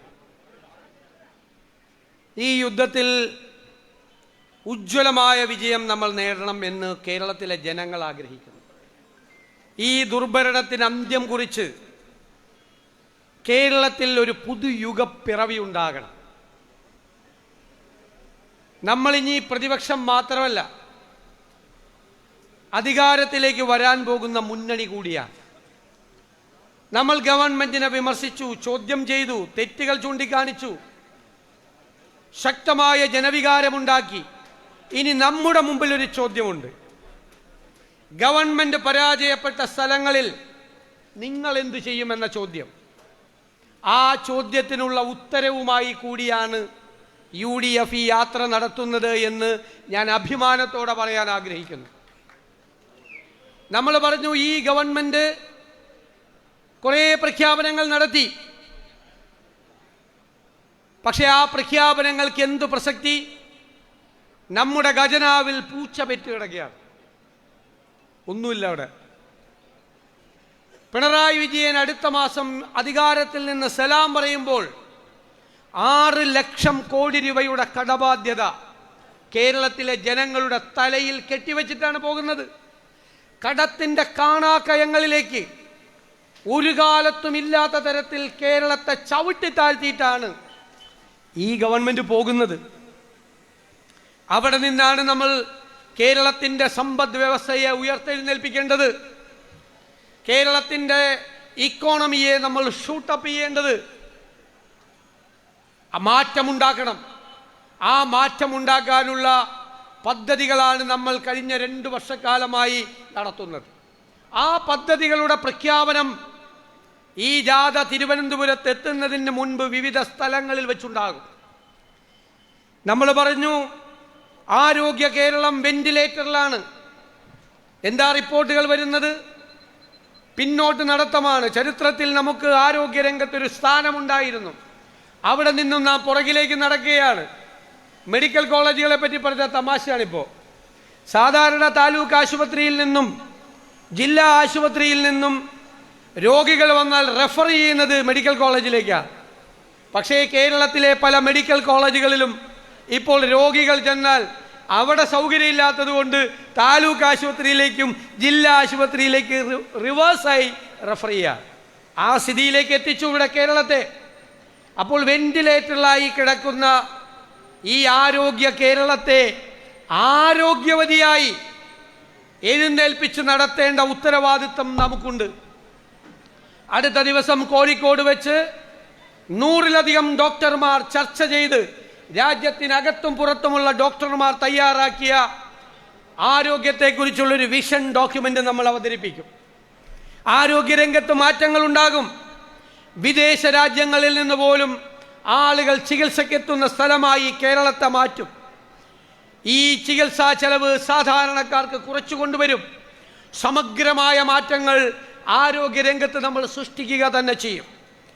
നമ്മൾ പറഞ്ഞു, ഗവൺമെന്റിനെ കുറ്റപ്പെടുത്തി കുട്ടികൾ മുഴുവൻ വിദേശത്തേക്ക് പോവുകയാണ്. ഇവിടുത്തെ കോഴ്സുകളിൽ പഠിക്കാൻ കുട്ടികളില്ല, പ്രോഗ്രാമിൽ കുട്ടികളില്ല. നമ്മുടെ കുഞ്ഞുങ്ങൾ 40 ലക്ഷം 50 ലക്ഷം രൂപ വീട് പണയപ്പെടുത്തി അതുമായി ജർമ്മനിയിൽ, UK-യിൽ, ഓസ്ട്രേലിയയിൽ, കാനഡയിൽ പഠിക്കാൻ പോകുന്നു. UDF അധികാരത്തിൽ വരുമ്പോൾ അവർ വിദേശത്ത് യൂറോപ്പിൽ പഠിക്കുന്ന പ്രോഗ്രാമുകൾ പഠിക്കാൻ കേരളത്തിൽ ഉണ്ടാക്കും നമ്മൾ യൂണിവേഴ്സിറ്റികളിൽ. അതാണ് നമ്മുടെ വാക്ക്. അവരത് കഴിഞ്ഞ് അത് പഠിച്ച് പുറത്തു വരുമ്പോൾ അവർക്ക് തൊഴിലവസരങ്ങൾ ഉണ്ടാക്കുന്ന സമഗ്രമായ ഒരു പദ്ധതി നമ്മൾ അവതരിപ്പിക്കാൻ പോവുകയാണ് ഈ തെരഞ്ഞെടുപ്പിന് മുൻപ്. മാറ്റങ്ങൾ ഉണ്ടാകും. കാർഷിക രംഗത്ത് വലിയ പാക്കേജ് ഉണ്ടാകും. അവർക്ക് കർഷകർക്ക് അവരുടെ രംഗങ്ങളിൽ ഉറച്ചു നിൽക്കാൻ വേണ്ടിയിട്ടുള്ള അവസരങ്ങൾ ഉണ്ടാകും, പ്രതീക്ഷകൾ ഉണ്ടാകും. ഇവിടെ വന്യജീവി ആക്രമണം നടക്കുന്നു, ആരും തിരിഞ്ഞു നോക്കുന്നില്ല. അത് പരിഹരിക്കാനുള്ള സംവിധാനങ്ങൾ UDF-നുണ്ടാകും. ഇന്ന് ഞങ്ങൾ അത്ഭുതപ്പെട്ടു. രാവിലെ ആളുകൾ കാണാൻ വരികയാണ് ഇവിടെ. ഷാഫി വളരെ ഭംഗിയായി അത് സൂചിപ്പിച്ചു. എന്താണ് ആളുകൾ പറയുന്നത്? 2018 കിൻഫ്രയ്ക്ക് വേണ്ടി സ്ഥലമെടുക്കാൻ തുടങ്ങി, നോട്ടിഫിക്കേഷൻ വന്നു. 2026 8 കൊല്ലമായി സ്ഥലമെടുപ്പ് നടന്നിട്ടില്ല. നമ്മുടെ സ്ഥലമാണെങ്കിലോ മകളുടെ കല്യാണത്തിനൊന്നും പണയപ്പെടുത്താൻ പറ്റില്ല, പിന്നെ വിൽക്കാൻ പറ്റില്ല, കെട്ടിടം പണിയാൻ പറ്റില്ല. കെട്ടിടങ്ങൾ ഇടിഞ്ഞു തുടങ്ങി, പഴയ കെട്ടിടങ്ങൾ. 8 കൊല്ലമായി സ്ഥലമെടുക്കാൻ വന്നിട്ട് സ്ഥലമെടുക്കാൻ കഴിയുന്നില്ല. ആ പാവപ്പെട്ട മനുഷ്യരുടെ സങ്കടങ്ങൾ അവരാരോട് പോയി പറയും? അതാണ് ഇവിടെ സർക്കാർ ഇല്ലായ്മയാണ് ഇവിടുത്തെ മുഖമുദ്ര. ഞാൻ ചോദിക്കട്ടെ, ഒരു സ്വകാര്യ സ്ഥാപനമാണ് സ്ഥലമെടുക്കാൻ വന്നതെങ്കിൽ അവർ1 കൊല്ലം കൊണ്ട് അത് സ്ഥലം എടുത്തിട്ട് പോകും, ഇല്ലേ? 1 കൊല്ലം തീരുമാനിച്ചാൽ ഗവൺമെന്റിൽ എന്തുകൊണ്ട് അത് പറ്റുന്നില്ല? അതാണ് ഞങ്ങളുടെ ചോദ്യം. അതിനുള്ള മറുപടിയുണ്ട്. ഇപ്പോൾ 1 കൊല്ലം കൊണ്ട് സ്ഥലമെടുക്കാൻ പറഞ്ഞാൽ ഇപ്പോൾ 8 കൊല്ലമായി, ഇനിയും 10 കൊല്ലമായാലും അത് തീരില്ല. 1 കൊല്ലം കൊണ്ട് സ്ഥലമെടുക്കാൻ പറഞ്ഞാൽ അതെടുക്കാത്ത ഉദ്യോഗസ്ഥന് ഉത്തരവാദിത്വം ഇല്ല, അക്കൗണ്ടബിലിറ്റി ഇല്ല, ആരോടും പറയണ്ട. പ്രൈവറ്റ് കമ്പനിയിലാണെങ്കിൽ അയാൾ അവിടെ ഉണ്ടാവില്ല, കസേരയിൽ ഉണ്ടാവില്ല, പുറത്തു പോകും.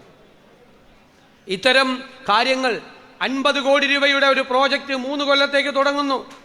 10 കൊല്ലം കഴിഞ്ഞാൽ തീരില്ല. 10 കൊല്ലമാകുമ്പോൾ 50 കോടി രൂപയുടെ പ്രോജക്റ്റിന് 500 കോടി നമ്മുടെ ഖജനാവിൽ നിന്ന് ലീക്കേജാണ്.